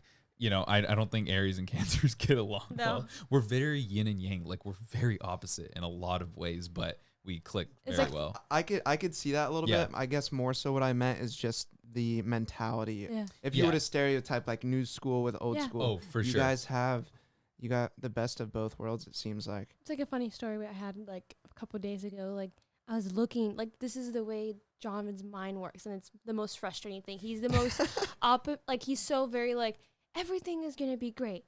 Da da da. You're gonna be great, and it's like no, that's not reality. Like stop assuming that we're gonna be great or like things are not great. I'm an And- optimist. Yes. And I'm more realistic. And so like I was trying to find these pair of pants and I called like 2 places, like it's usually just online, and he goes to me, I just told him like, hey, like I can't find them. Like it's only online. He goes, what? How is that possible? I go, I don't know. I don't know how that's he's just very like not under like he just thinks that there's always a way. There's always a road. There's always a reason. There's always a path to get reason. It's like just there's times where It just is what it it is. is what Yeah. it is, and then you See? kind of have to live on it. Because most people be like, no, that's a good mentality. Like, No. just have hope. But the reality is, when you have that, you're low key like living in clouds sometimes, and that can be kind of a bad thing. Like think about it. Like if you're about to get in like a fucking car accident or something, right? But if you're just like, oh, we're fine, we're gonna be okay. Like something bad's gonna happen. You got to be on your feet in certain situations. The car Well, thing was a bad example. You know what I'm talking about? I got what you meant. Like, you know, let's just say we got the money, you know, we got money, and like we don't like to give our money out, or when people ask us for money, we're still very like strained about it, because it's like, look at Preparing for the future. yeah, and it's like But we've helped a lot of we people. helped a though, too. lot of people, and we I had don't want to underlook we had that. to kind of crash everyone. We had to we burned a lot of bridges with that, or we had a lot of boundaries set because of the money situation. You know, a lot of people were struggling during COVID, and we at the moment we weren't. And face value, people kind of knew the amount we had, and they're like, "Hey, give it to me. Like I helped you." Where it's like, yes, you helped me, but look where you're at now. If you saved like we did, or kind of lived a life of reality, would you be in this situation? No. You wouldn't. So yes, I will help you, but you have to understand that like I'm not your plan B. Like I'm not to go run to. Like me and my husband, when I say husband, I mean my husband. We have a life. We have 2 dogs. We have a home. We have a car. We have all things that Future just in kids. case something happens, I need to have that money. And it's like, you know, like we joke about that we don't have health insurance, which we will get health insurance. But he deals with asthma. Like that's the one thing about COVID that can kill somebody. I could set you guys up with my health insurance broker. Oh, yeah? He's super cool for Oh, for independent sure. We need for to- independent contractors. Yeah. He's the plug. Oh, nice. Hell yeah. And he's, But, you know, I have to think about things, and I have 2 dogs I dearly in love with, and I have They're like our kids, they're my man. kids, and like, or you know, Practice round. yeah, No, straight up. Like I swear, like if we didn't have dogs Our and then life we would just be got like boring. pregnant, we would probably have mental breakdowns every day. Because just like, Oh, no, no. like, you know, with dogs, think about it, you can't just think about yourself constantly. Like Yeah. when you have dogs, they're literally like we children. probably sound crazy because it's like, you know, we have friends. We sound like cat people. Just No, you stay don't. home and just, But me on the flip side, because I've wanted to get a dog, yeah, and I'm like, you know what? I don't want to worry about Yeah. that. I don't want to take on that responsibility Dude. yet. I want to be able to just cruise to the river. right? Go What to kind of a dog show. would you get if you wanted one? I mean, in this place, I'm really waiting till I get a backyard like you Yes. guys Yeah. have now. Yeah. I will not get a big dog. Okay. My dream dog's a Rhodesian Ridgeback, which is a big dog. Whoa, I've never heard I'm of that. only going to get it if I have a big Yeah. backyard. I could see you so with I'm like a gonna wait. Doberman, or I could see you I with just like want something to run with, you know? Yeah. And Yeah. they're pretty chill. Yeah, like Your guys' friends. dogs are so funny. Yeah, dude, I Wait, love them. what's the name with the S- one's tongue? It always hangs out. 7. Seven. She's That's a our pug. pug. A little pug. She's a little cute little black pug. Yeah, and her tongue always hangs She's- out. And then Yeah. we have my dearest Nico. He's the love of my Nico. life. He's a Dude. mixed Aussie and a boxer, and he acts like a boxer. He jumps, and it's just the most funniest thing because, like, you know, Nico. Yeah. he jumps weird. Like we go in the park, and he's known for, hey, that's a dog that jumps because boxers jump. That's the kind of like their personalities. They just jump on people, and he does these random things where like if people are not looking at him, he'll just jump right behind their back walking. Like he'll run, and those people are not even like probably facing this way, and he just jumps. And a lot of people like Nico is just Nico, and 7. Everyone's in love with 7. Every time they look at her, it's like, oh my god, 7. She's just there. She's you a know? pug. And Nico has a little bit energy, and he's just like me. And I feel like a lot of people, it might sound very crazy, but like I feel like a lot of people don't like, when I say don't like, I mean like don't like, but like they, of course they like him, but like I don't think they give him the same respect for Nico as the way they did to 7. And so I have to kind of cover that love for him just because I feel like a lot of people, and it also comes with parenting. Like, you know, I'm a twin. So everything had to be 50-50. Everyone was like, are you, you know, or you and your brother, your dad had to make sure no one was giving one love to another. And I feel like this is He did his a good job with that. practice just because he'll do this thing where he gives 7 a snack and not give Nico. And I have to look at him like, did you give Nico one too? No, because Like, he'll feed him on Nico's not looking. Here you go. And But, like- and then I yell at him. I go, no, we respect we respect everyone. You give one Nico because that's only Yeah. fair. And see, like, he is a handful. I get that. Yeah, He's like- he's a handful. But like that's like the perfect he's jumped example, on me a bunch. dude. right? Mhm. But like that's like a perfect example of what she just said right now. Like little stuff like that has just like been engraved in our marriage and how I look at life. Where like I'm like, what's the big deal? Like here's a treat, and then you won't get one. But she's like, no, like you do that, and then you're gonna do that with our kids one day, and then you're gonna do that with, you know what I'm saying? So like she's It's just habits. very and it's habits. also like a lot of people, when I have a huge wall of my personality, like I have a weird wall, and I feel like with my kind of traumatic childhood and having a twin sister, like I've always had a best friend, and you know it's still tough, like living in this kind of society where we have social media friends, and we live in this, especially us now, that it's very hard to make friends. It's extremely hard to make friends where we're kind of at now. And there's sometimes that people show you who they really are. It's because you can't really know who they are if you have social media friends, because they're all social media. And everyone wants something from you. You know what I'm saying? Like that's these people that you're gonna meet with Yeah. TikTok or YouTube. Like we love, They have you know, following. We they're have following. super nice people, and we love them all, and we have great times sometimes. But like everyone wants something of somebody. It's just reality. You know Like, what I'm saying? I was thinking of that earlier when you were saying there's people coming into your circle now with their hand out once Yeah. you found your level of success. I feel like that's super common with a bunch of Yeah. artists, and that's just how Yeah. people work. And I hate to But say it because then- it sounds full of yourself, but it's just a sad it reality. doesn't sound though. like that at all. People put their hand out when Yeah. someone becomes successful, or they want to be in your group just to like Yeah, have the clout of being associated with this person. And yeah, Yeah. I mean, there's a way to be genuine and help people that have Definitely. helped you, but to a certain extent, you could Yes. tell when someone starts taking Yes. advantage Yeah. of you. Mhm. And no one, that's the worst feeling ever. Oh, When money yeah. is the motivator I and know, like, man. where it starts burning bridges and whatnot. And I think that's where it trips us a out bust. the most, because she said earlier, you know, she's like, she would tell me at a very young age, she's like, we're going to be someone one day. But like fame and money, like that was never a goal of ours. Like we never thought that was going to happen. And we never wanted that. Like there's people that are like, oh, I want to be famous one day. And respect, go get your bag. But like for us, like we just want to be in the background all the time. But this TikTok thing just like happened for us. And, you know, we go to the Spectrum and people spot us and it's like weird, you know, but we or just... all these people who are famous on TikTok have this sense of reality that like this is always gonna stay, and like when they look at us, they're like, "Whoa, you're married? You're 22 and you're married? Like, wait, this doesn't make sense." So it's like that's kind of the life we chose. They call us mom and dad all and the time. I hope everyone hears this. I hate it. I hate it when people go, "Oh, you're my parents. Oh, mom and dad." It's like, dude, you're only like 2 years younger than I me. know. Like, don't make your it seem. fans call you mom? No, and dad? no, like friends. social media friends that we've met. And again, like I know they mean well. Like They don't mean well. No, but like, because think about what hate it. other couple their age do they know that's married and like You just have a don't house call together? someone mom and dad like when you don't even like. When you come to my house, you don't like. I'm trying to again. That's why I say it's very hard to make friends because we're a unit.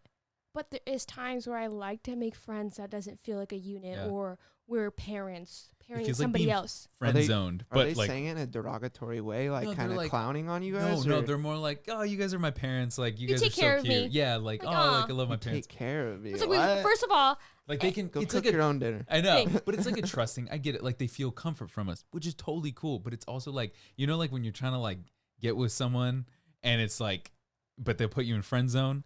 Imagine a friend zone for that, but it's more like I don't know, Mom and dad. parent zone. I don't Yeah, know. like Like, you're it's- trying to have these relationships with people that are going to be good for your career. Yeah. And, you see a long-lasting relationship, and you try to like, we have a really good friend, Julia. Like, she's a long-lasting friendship that he's known since he was in 10 years old. 10 years old, and like I'm looking for that with females, but I instantly, he's looking at that for males, or like we instantly grab on people that are well known on the internet because they kind of know the sense of reality of what we're living to. When we kind of talk to random people, they don't really know what we're into, or it's scary to make friends that don't know you're in the same business, because Yeah. I feel like they take advantage of you, or they want something from you. So we try our best to probably hang out with people that have a following, but they just you try to make friends, and then when they go, "Oh, thanks, mom and dad," you instantly get put in a corner where you're like, "Oh, then you don't see me as a regular person. You don't see me as a friend.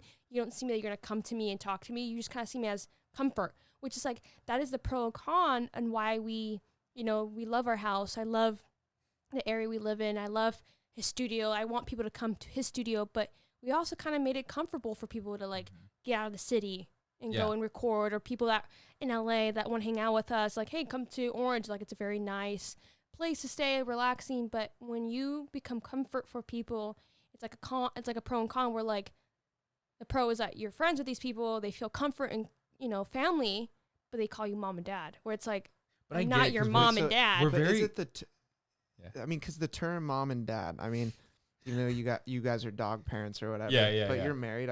Is the term what makes you mad, or is it more of the feeling It's- that associates Yeah. It's the how they're feeling. treating you guys? Yeah, there you go. Because I think you guys are navigating this uncharted territory, of course, in your lives. Like every single day is going to be something Yeah. new.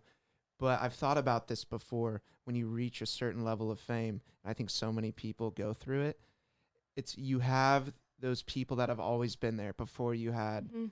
fame and money and whatnot. Yep. And then you meet new people, and sometimes you're like, wait, I only want to associate, like you said, with someone that has kind of a following because they are able to understand. Exactly. But then on the flip side too, there's cons with it too. It's like, wait, are we building a genuine human to Yes. human connection? Spot Like, on, are bro. we vibing personality, and like, do we have similar interests, and do Spot we on. truly care about each other?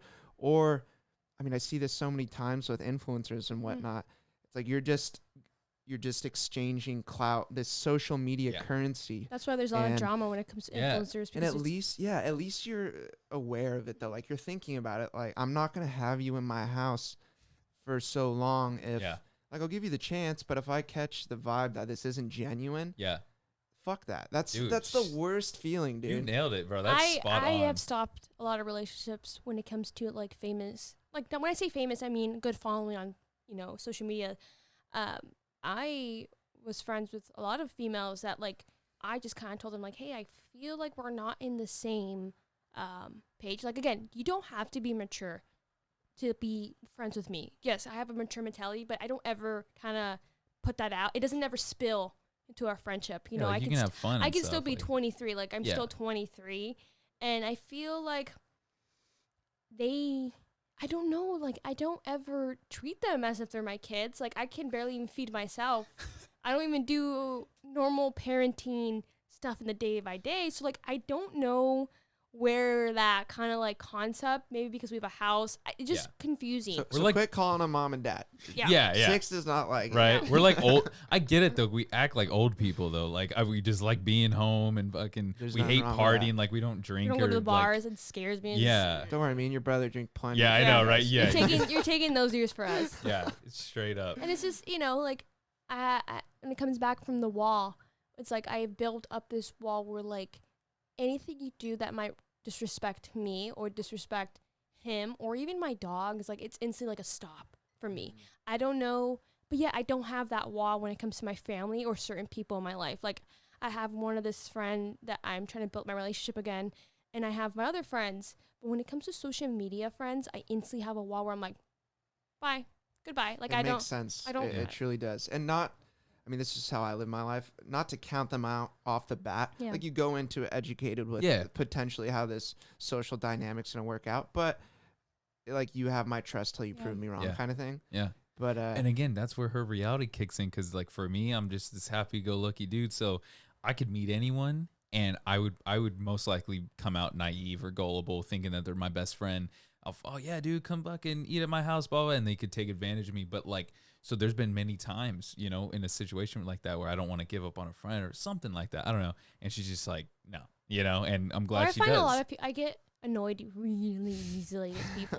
Again, like, I live a certain life, which means I'm at home most of the time. And thankfully, COVID kind of lightened that up because, before COVID, people were kind of confused. Like, hey, like, why don't you guys go out? Like, why don't you guys go drink? It's like, interesting. Mhm. I have this weird fear when it comes to like, like, I don't know, ever since, the whole shootings of all that stuff, like, I don't like going anywhere that potentially will put us in a position that I'm in harm. Even Yeah. though that might sound stupid, like, oh, what would happen in Orange County? Like, Yeah. none of, Like whatever. an earthquake could happen in your house and you die or something. Like we get it, but Yeah, and it's just like, I feel So- like a lot of people get confused at the beginning, like, they would bug us, like, why don't you come to LA? Why? I was like, it's just, that's never been me. That's actually never been me in high school. Like, I never went to parties, never went out. My mom let me, like, just made me stick in my room and stuff. And he was a little bit different. He still, he didn't like it. I thought So- I wanted. Go ahead. It sounds like you were a homebody before some of these Yeah. tragedies and shootings Yeah. and whatnot. So it wasn't like that Yeah. made you scared. made to it go worse. huddle. Yeah. You were just like, oh, it gives me another Yeah. reason to not want to go out. Give me and- another excuse. I was Yeah. like,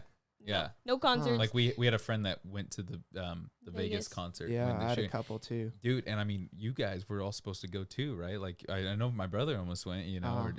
That's terrifying, and it just like stuff like that, man. Like we got this opportunity of this artist that I like.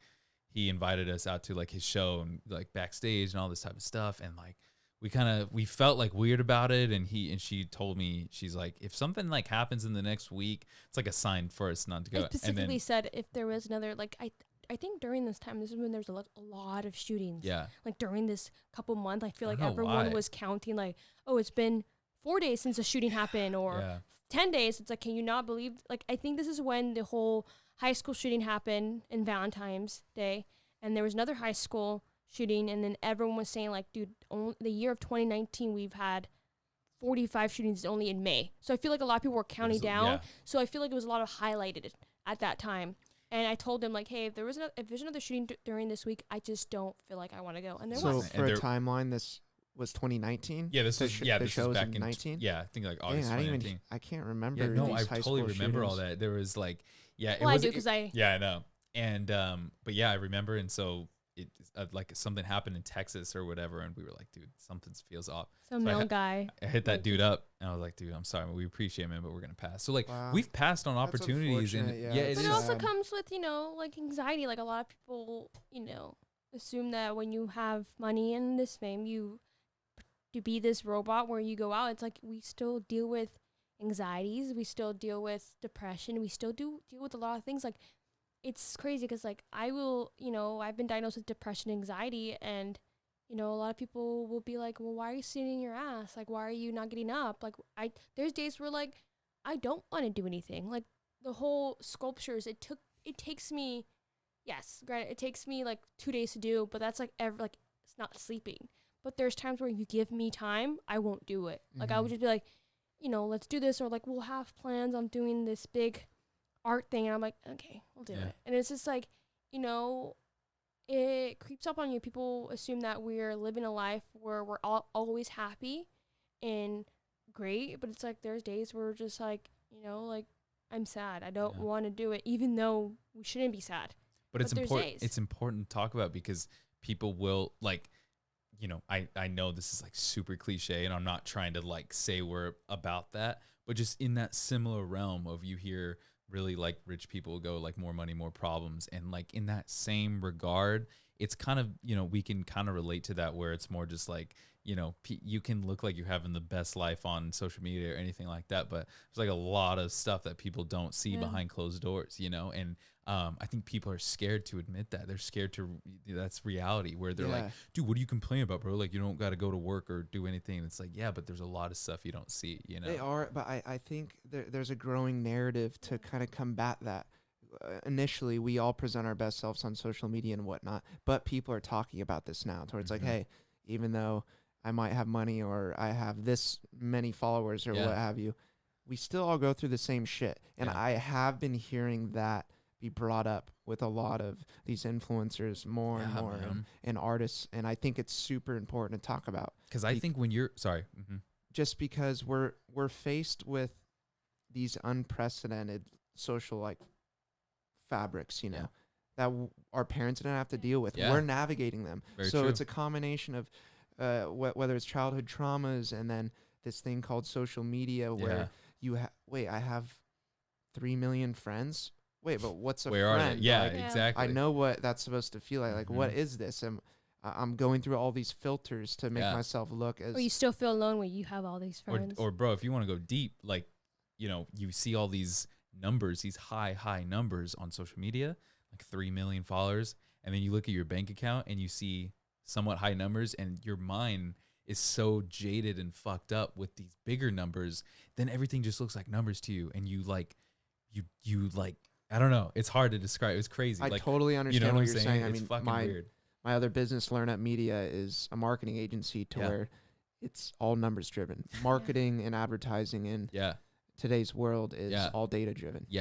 Like, I just want to give an example. Like, this isn't us. I'm just saying, like, you could have, you're so used to like millions of followers or likes on a video, but then like you could look at your bank account and see like, I don't know, like $15,000. You'd be like, that's not a lot, because on a TikTok or something, 15,000 likes isn't like a lot compared to. So it's just like, it's weird shit, really weird shit. So, like, but I think the way you're living prior, things starts changing.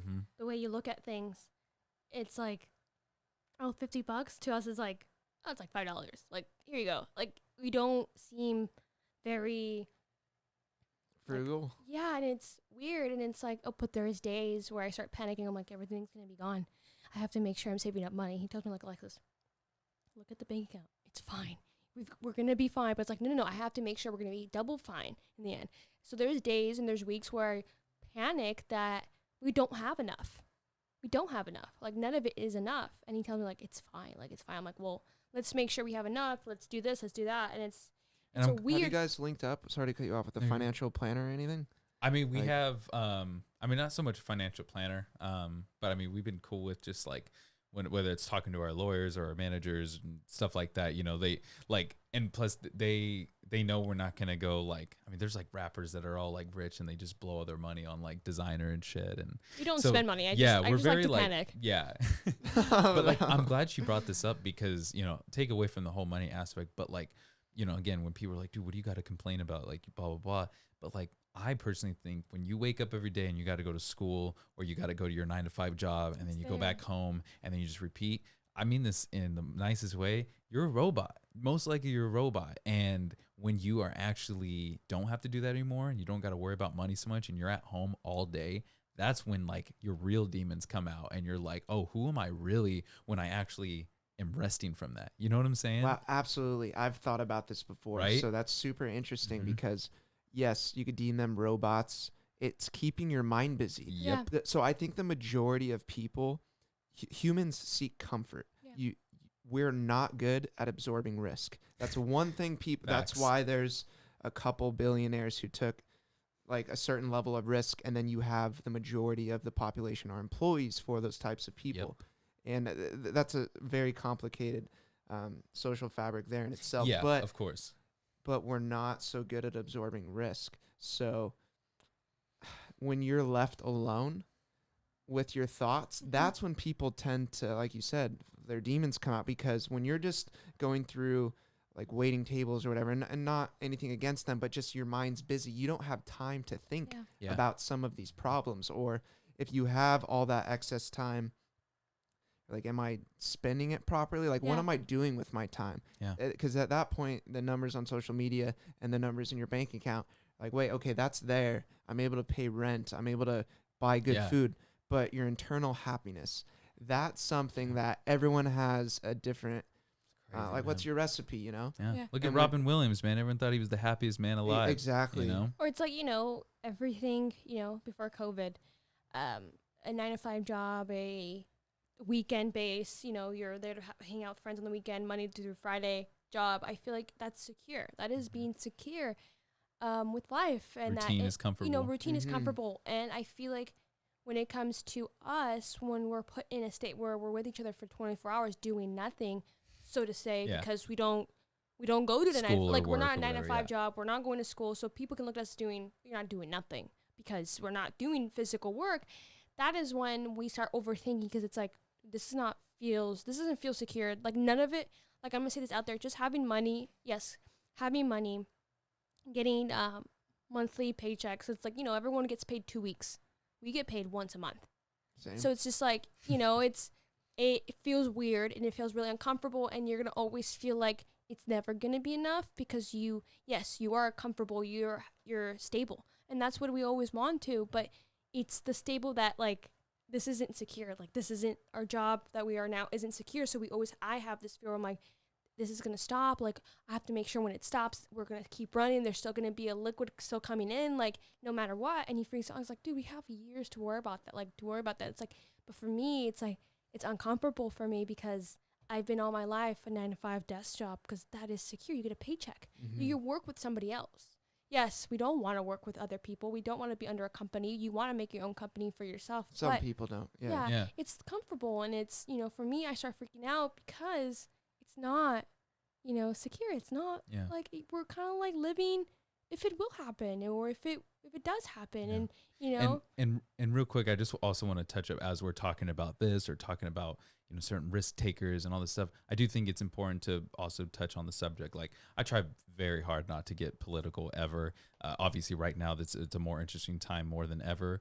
And also, like we're believers, and, we don't shove that anyone down anybody's throat. Like, totally respect everyone, but it's also like, me personally, as like a white privileged man who doesn't have to face the everyday struggles that maybe a black man or a colored person has to worry about, I think it's important to just always touch base and be extremely, I'm fully, like, we're just super blessed every single day. And, we're very grateful in any way that we can both use our platform or any situation to help people that aren't in that same situation. Cause there's literally people out there that just cannot, no matter how hard they try, get out of a situation that they're in, And I think it's important to always just, like, touch base on that. So we're That's a beautiful thing, man. we're very grateful, man. But, any way we can help people too at the same time, Yeah. it helps, Yeah, the idea that popped in my head when you were saying, like, sometimes you guys almost have too much free time is what you're Yep. saying. Yeah.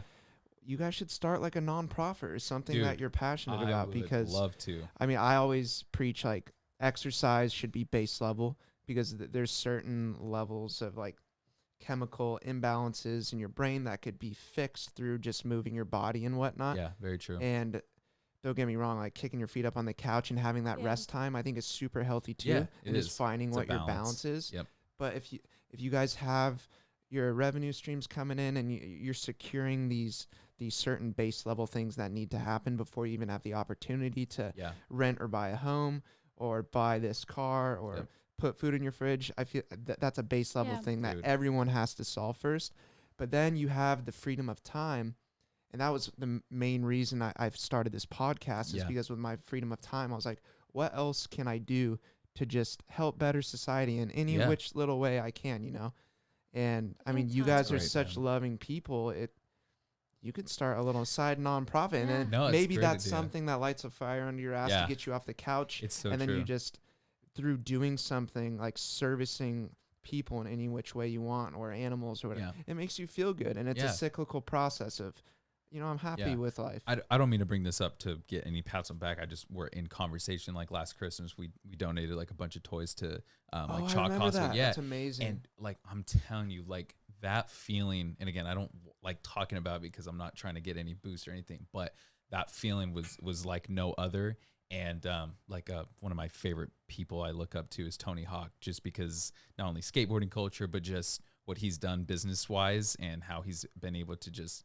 I don't know, he's just like It's a giver. I look up to that dude so much, Mhm. and I don't know what his foundation is called. I think it's just called the Skate Park Foundation. But like, I mean, the amount of nonprofit like skate parks that they've been able to build for communities and low income areas and stuff like that to get kids off the streets so they can go skate and all the types of stuff like that. Like nothing more fires me up than that. That's amazing. Even more like I love music. Obviously, it's my life, but stuff like.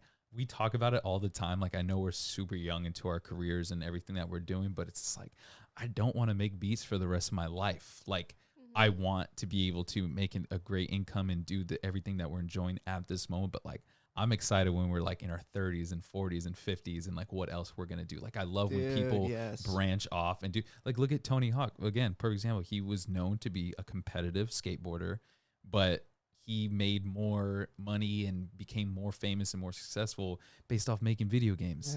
or like Dr. Dre, he made more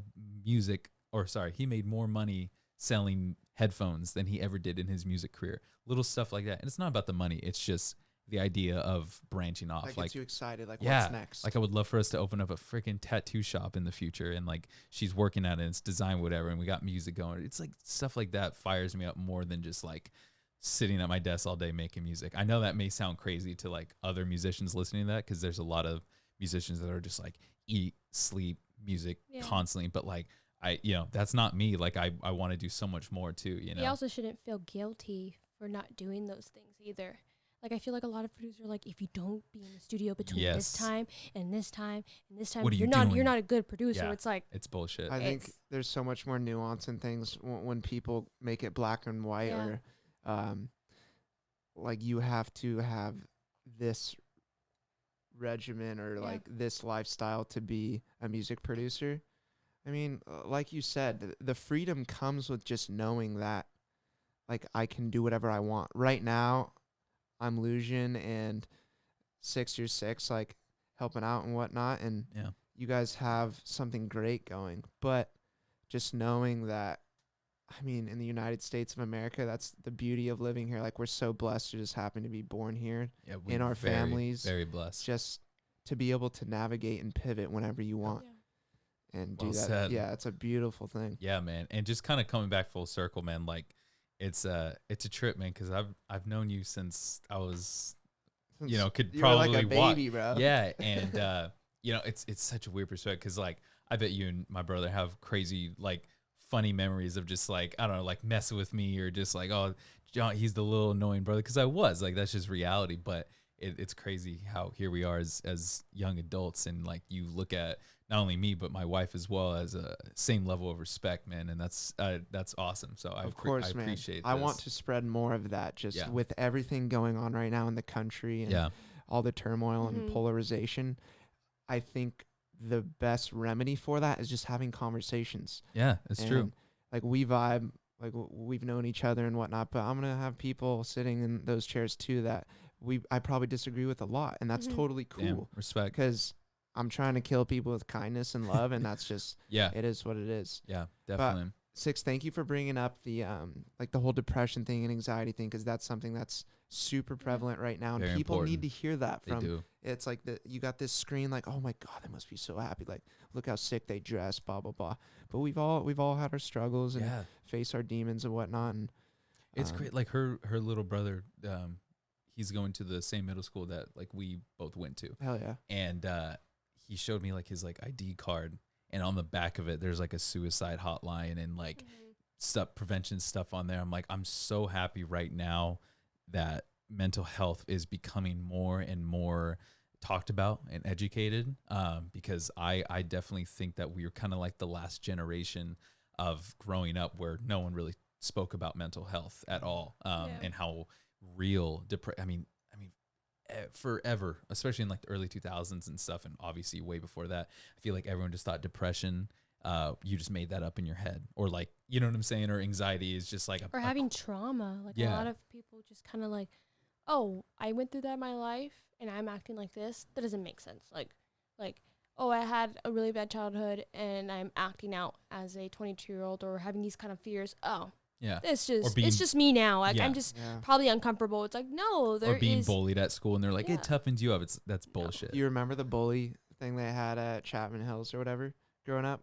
I don't remember. Like they painted the murals and whatnot when the anti-bully movement first started becoming a thing. I only went there that for a happened, year. That would Remember? have been. Oh, really? I went to kindergarten, and then I went to a different school after Oh, that. no, okay. Yeah, Never yeah. mind then. Yeah. Because I was there kindergarten through 6. Yeah, and exactly. Like we had the whole anti-bully thing. Yeah. And it's been a trickle-down effect of different movements with people's intentions, I think, being in a right place of Sure. wanting to, like, fix certain levels of society and, like, being okay with being vulnerable and Yeah. whatnot.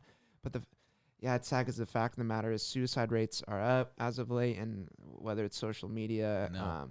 a combination of different things. I Yeah. know a lot of young women in particular Oh, that absolutely. they're dealing with a lot. Yeah. But look at TikTok. Like we love TikTok, but we always very bash TikTok. Like me and him secretly, we're just like, dude, like It's toxic. we can't. Like I wanted to post on TikTok myself, but for being a woman and actually being underweight, a lot of people made mean comments to me. And yeah, I'm 23, but do not do that to me. Like I'm not someone, like people can just ignore it. Where it's like I'm not gonna live my life just to ignore it, because these kids need to know that like when you grow older, you just don't say those things. And a lot of TikTokers, have private accounts on TikTok, so you can make videos just for friends only. And these videos are like, dude, like I don't know how people have the right mind just to say this, because you're hiding behind a camera. Like if you wouldn't say those things to people, and You're it's just exactly like, right. yeah. That's why they're able to say it, though. Yeah. I mean, there's some people that just don't have good parents and just Yeah. weren't raised Yeah. with certain morals and ethics. So when you're behind a screen, like they would never talk to you like No. that in person. Some Exactly. people will, but it's going to be I a know. small percentage. Yeah. And And we need to get rid of terms like, the mentality of like, oh, that's locker room talk, or boys will be boys, shit No. like that, man. It's just like, dude, you don't understand So the you don't damage come that to is like you can happening. come to his page because his Instagram is like not filtered. Like you can like people can comment, tag, and he wouldn't even see a comment Yeah. if he wanted to. But for 'Cause I mine, can't see them all, because mine's a smaller following, yeah, I have 15K, but I still see your guys' comment. And so there's just some people that just say stupid stuff. I'm just like, dude, like, and I have the right to be like, do not.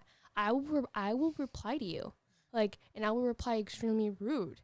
Because there's probably some people that are like, oh my God, yeah. like, I'm sorry. you Oh, actually definitely. said They that." always every go back. time. They're like, oh, 'Cause I didn't mean it that way. They I'm don't like, think she'll say Wow. anything. They don't think so. I'm very Wow. okay. When it comes to me and him, I used to back him up on TikTok too, because there's just some people that can just be very mean. I go, what are you saying? And like, oh, well, that's not what I meant. It's like, dude, like like, I'm not scared to be pushed out in the light, to be like trolled. Like I don't care. Like I have a strong personality, and you're just not gonna do that to my husband. Like he doesn't care, but like I care. Because Like, I kind of have to be careful with my words, Yeah. like I can't be just like replying whatever I want to someone. Yeah, I gotta can't. watch I'm it, not but she signed to can. anything. I'm not signing anything. I can easily be like, you know what? You have no right to say these things. You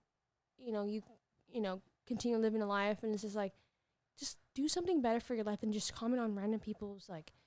And you still follow me, like you still follow him, and like, there just be these people that comment about my weight, like a lot. Like, I used to get a lot of comments about my weight, and that also causes with depression and anxiety. You don't know anybody's story or the way they look. Do not judge anybody by their appearance with that something that they cannot physically change. Mhm. Like, don't comment on my weight and DM me when you're following him. You're supposed to look up to him, and I was going through your DMs, but Yeah. for people to know, like, we're very religious. Like, we believe in we believe in God, and so we don't promote that. We don't put that in people's throat. We don't make TikToks about it. We'll still like say thank you to him like on our post, but we don't make it be like, oh, we're gonna worship, we're gonna do this, we're gonna do that. It's like that's not our life. It's kind of a relationship to a solo person from God and us. That's it. There's nothing Good for you around it. guys. I Yeah. think that's very tasteful to not shove your ideology Yeah. down someone else's throat. It's kind of like either we we vibe on Yeah. this, and Yeah. we happen to believe in certain things, and if we don't, that's totally chill. Yeah. That's why Yeah. we Like, the I beauty was- of America. We could all be free, you know. I was just on FaceTime with this rapper I've been talking to, and like you see his music videos, and he's fucking got like guns and like strippers everywhere, right? And he just looks like so like mean. But I got to know him, and we started talking about like God and church and like all this type of stuff, you know. So But that it's just just show like, you how fake everyone is on Instagram. It's a In brand. yeah, It is, Yeah, in a it's good way. brand. Like I always tell Jonathan that like I love being fake on Instagram. Do you think I dress like that every single day? No. yeah, that's a I big love thing. to be an artist. I like to do photo shoots that can last an hour or two and then take off all my clothes and be like, yeah, I'm done for the day. Like we'll like- go for it. Like I'm not the person that you see on social media that like, you know, dresses like this every single day and, you know, is very goth out every day. Like look at me, I'm wearing sweat and a hoodie. That's my outfits every day. I just like being an artist. I like, you know, that is my personality in life, but this is also me. I just feel like a lot of people take that too hard as if they know us. Yeah. And it's like, you know, I got a comment, I think a few days ago, that followed you. They DM'd you saying, oh my God, I love you. Please message me back. And then comment on my Instagram saying, oh, I didn't know this is a sinner account. Like, God will be very disappointed in you. I'm like, wait, you're DMing my husband saying how much you love him. but Wait, you're a gonna sinner's account? Yeah, based on sinner's your account. artwork? Yeah. on my, Or- on or It's I don't know, one of the photos. I Like, deleted dude, it. I was just like, art. do not it's so DM, ridiculous. Yeah. don't Nah, DM. you can't. I would just recommend not even going in the Ah. comments. Just Dude, leave I it. know. Like It's literally so put out bad, your dude. art, and then who cares? what This is a anyone persona. says? This is an artwork. Like, But she That also shit's so cool. she also teaches me stuff like, you know, when it takes me roughly maybe 30 minutes to make a TikTok, like my typical music TikToks. And when there was like one time where like I messed up on it, and I was so excited to post it, and I was almost gonna be like, you know what, like it's fine, it's not a big deal. But she's like, you're not posting that. That's not good for your brand. That's not good for. It doesn't make sense. Like all this stuff. And I threw the biggest tantrum. I was like, Ah. fucking, like I want to post this. I had a full argument with him. I was like, And- no. And that only took me 30 minutes to make. And I'm like, I can go fucking do it again. To get ready and to get everything set up, it's definitely a 3-hour process. Photo And shoots there's for many sure. times where if the lighting's not good or it's not working, she'd be like, fuck it, I don't want to do anymore. And all those 3, almost 4 hours gone, wasted. I don't complain. And she doesn't complain. I'm just like, dude, I don't complain. I go, you're wasting an hour or two to fight with me because how much you want to prove to me that this video makes sense. and I could And have I'm just done telling it. you, go and just record it. It doesn't take you that long. You're going to fight with me when I have, like, but that's also being married. It's like, look at our Yeah. business aspects of things. I can be fine with reality. I could be fine of, hey, it doesn't work out. I have a plan B. I'm not going to be hurt. This is what it's supposed to happen. And he doesn't really understand things. He thinks, again, like I say, he thinks one way, where it's like, if I do this, I get this, right? I go, well, no, there's way more paths to that. There's way more. He likes to just really think there's one line. And I go, like, you know, like, I do a photo shoot that can take 3 to 4 hours. And if I see the photos, I can either go, no, I don't like it. And he goes, what? I go, I just don't like it. Like, that's not what I pictured in my head. And Or when you walk into a store, you'll do a quick glance, be like, No. they don't got anything I like. Let's go. it's like, I have Without to be, even looking, Dude, You but just she tell. knows. I'm just like, you're crazy. and he just doesn't like it. It's like, look at, like, I know I'm not going to like it. I'm not going to waste, I'm going to get frustrated. If I post these pictures, again, these are all my art. This is all my idea. Yes, this is me, but it's still an art form that you take photos and dress up and all these things. Absolutely. If I post this and I feel the sense of, again, we like to be appreciated no matter what. Like when you post something, you want people to comment, like, wow, you look nice. Wow, this, like, it's not, why would you have a social media then? So I like getting comments. I like being people seeing, wow, love these photos. And if I don't feel that same energy, if I post these photos I didn't like, the bar's already low. I'm going to get frustrated. I'm going to feel very useless. Might as well just stop it and do it tomorrow. And then I'll be proud of those photos at that time because I did it. I did what I 100% made me happy on these photos. I didn't let anybody tell me if they liked it or not until I post them. Yeah. That's when I don't feel those need to make these mean comments or whatever because I like them. I like this. And same with your music. It's like if you post something, you're like, dude, I like this. And you tell me like, and I go, I like this. And you go, I like this too. And if there's a comment, go, I don't like this. We're not going to get hurt. Because you know you put Yeah. forth your best work. Yeah. We did it. We did all of it. We did as much as we can. And no comment will be anything. But Yeah. if he posts something that he knows it's half-assed, he's going to get hurt. I'm at a point right now where I love seeing bad comments. It's hilarious to me because they think they're like affecting me, or they think that they like, oh, dude, if I say this bad comment, he'll really like be impacted and he might delete this or something, or he'll. And dude, they're the funniest thing when people are like, dude, Little you fucking trolls. yeah, like, because if I'm getting, you know, Fuck 'em, like dude. if I get like 1,000 comments on a TikTok, you know, and there's bound to be one like, you fucking suck, and dude, I get a laugh at it. It's so Yeah. fucking funny to me. But there's also people, and I don't want to say names, but like there's people that think they have that mentality, like, oh, if they're hating on you, you're doing something right. Like, you know, have you heard that term Mhm. before? And there's a difference between getting a few random comments that think like, oh, you suck. And then there's people that are like, dude, like thousands of people agreeing like, dude, you're doing wrong. Like, this isn't cool. And people are still like, man, I got haters. I'm doing something right. It's like, Or no, they take be that aware. hate Read and the they're room. like, or they take the hate and they're like, you know what? I'll Show them. I'll put a pant on that. I'm gonna See- use that for my money. And it's so hard to like teach lessons in air Mhm. quotes over a screen. Like you were saying earlier, you want to respond, Six. You want to respond to like people talking shit and whatnot, and that's human nature. It's like, wait, someone's talking shit on me, like, Yeah. and you're not coming from a malicious place. You're like, I want to just like set them straight. Put them in check. Like, And sometimes they put themselves in check. Like, oh fuck, they actually saw it. Like, sorry, but most of the time it's like they're keyboard warriors. That Yeah. there's no lesson to be taught there. Like the yeah. best thing you could do is just put out your art. That, like you said, as long as you know you put your best foot forward with it, then you could put it out into the sphere and know, like, you know what, I did everything I could. That's all I could do. And there's a level of healthy criticism on it, Mm-hmm. and there's a level of unhealthy when you start like over critiquing something, which has its pros and cons. Yeah. But as long as you know you're staying true and just loving what you do, that's all that matters. Yeah, I'm a little bit stubborn when it comes to Yeah. people criticizing my drawings. Yeah, I can criticize him because he's asking for an opinion. But like, if there's people like, hey, we should change this, I go, no, Yeah. no, thank you. Like, Because we gotta like we gotta get her artwork approved by certain people sometimes. And, Very and stubborn. it's very just like, no, this is fine. You know? because there's no tune to it. There's nothing that can be off of my artwork. It's a style, you know. It's a like this is an abstract style. You can't just look at it and be like, this is wrong.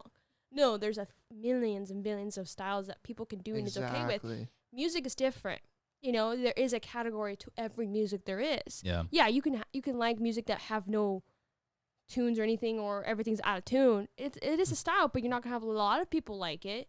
You know, not a lot of people like music, but when it comes to art, we should all respect it. So if I didn't ask for your opinion, don't give it to me. Like, that's something to do with my drawings. Like Yeah. that's a specific style that I go through, Yeah. and he doesn't like it. Are these drawings online?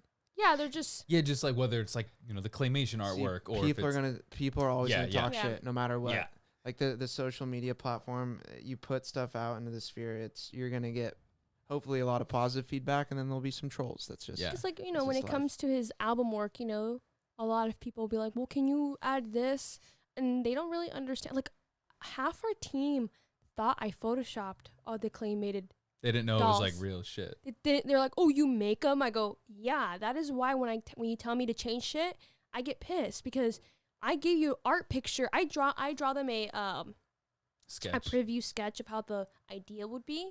And it's your job to give me as much information you want. But if you don't give me anything, I'm going to go based on what I want and what LLusion wants. totally. And Yeah. it's LLusion's album. But if you question or how to edit my artwork on the album after it's done, it's not going to happen, because I already gave you chances to give me the information. I gave you everything.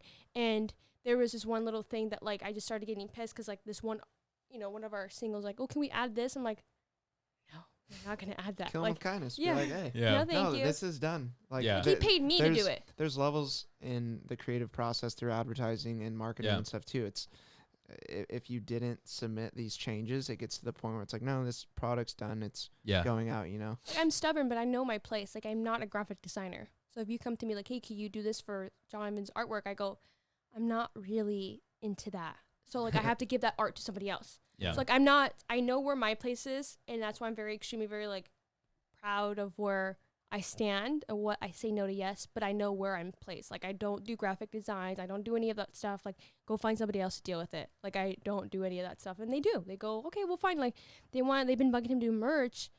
They're like, oh, Six, we could put your artwork, the album. Like, well, I want a cool merch. I want a cool design. I'm not a graphic designer, so we should really focus on, like, yeah, you can plaster my artwork, but that's somebody else's. Yeah. That's somebody else's face on an album. Like, that's Yeah. not just him. It's Yeah. just another person that's MX2 and that is Yeah. that other person. So it's like, I want an artwork that is just for merch. Like, I just want a merch design. That's it. And With- he with- has to do it. With that being said, we got merch dropping in a Oh. few weeks. Hell yeah. Did we get a Okay, so design? I was gonna ask, besides the buffet Yeah. coming out Yeah. soon, January Yep. potentially. Mhm. What's the future of LLusion and Six looking like? I mean, I'll let her share too. I kind of spoke about it a little bit. The best thing I like to say is Like like the near future and then Yeah. maybe long term. near future, definitely just everything that we've been doing, just bigger and better, whatever that might be, because you really don't know what's gonna happen in your future at all. Like again, when TikTok first happened, I never would have thought that would have happened a year ago. But really like big time future, man. Again, I really don't see us doing quote unquote the same stuff that we're doing right now, man. I really am looking forward to whether it's stuff that you mentioned, certain nonprofit organizations, or just like really being able to do a lot more with our platform and just being able to really expand. Like right now it feels like we're just this big tree branch and like we haven't even started expanding. And what does that mean exactly? I don't have an answer. It's more just we take every day for what it's worth. I mean, I try to wake up with this mentality. She does absolutely every day, knowing that tomorrow's not promised. So whatever opportunities come, and if we feel like it's right in our hearts and everything like that, then so be it. So I also that's feel like we're not going to stop. I feel like we're going to get. I always tell him like there's days where he freaks out. He's like, oh, like is this all going to stop? And I go, Yeah. I'm not going to let it. I'm not going to let this stop. I and me and us, we created this. We made a platform. And why would we just kind of let it be? Like, why would we won't feed it? Why won't we water it? Like, I'm not going to let all this stop. Yes. Will we be more visible online? Probably not. But we'll probably be in the back still doing a lot of things that not a lot of people can do. Like, you can be face value on TikTok and get money for being your face, but that's going to get old pretty soon. So we really like to be technical about it and, like, still do a lot of things like commercials and movies and games and all that. To be more specific though, for sure. I mean, as far as music, like I want to score for video games, I want to score films, I want to produce for other people. So there's gonna be a lot of that stuff as well. Performing, like you said. So like ghost producing potentially. Yeah, for Hell sure. yeah. Or just writing with people and I want to be a tattoo artist. Like that's one thing I've been wanting to do for the really long time, because I know that I'm not just Jonathan, LLusion's wife, or LLusion's business partner. Like, I still want a name for Six. I still want my brand to be bigger, and I want to do that for myself. And that's also a net for me too. If anything happens, it's a good net for me. No, that's good. I mean, man. I think having your own ambition and goals, and just having the partnership and just giving it your all. LLusion has his brand, you have your brand. The tattoo shop, I think, could totally marry and coincide with any sort of future with producing music for other artists or for video games or for movies. It's just you guys are in this creative sphere, and that's a beautiful thing, because I think you guys realize the vast majority of the population is not in your guys' world. Like, it's not in that little creative space. Where exactly. That's a really beautiful and lucky thing. Yeah, man. But thank you guys for Right coming on. on. I really Thank appreciate it. Thank For you, shedding man. light on the creative process.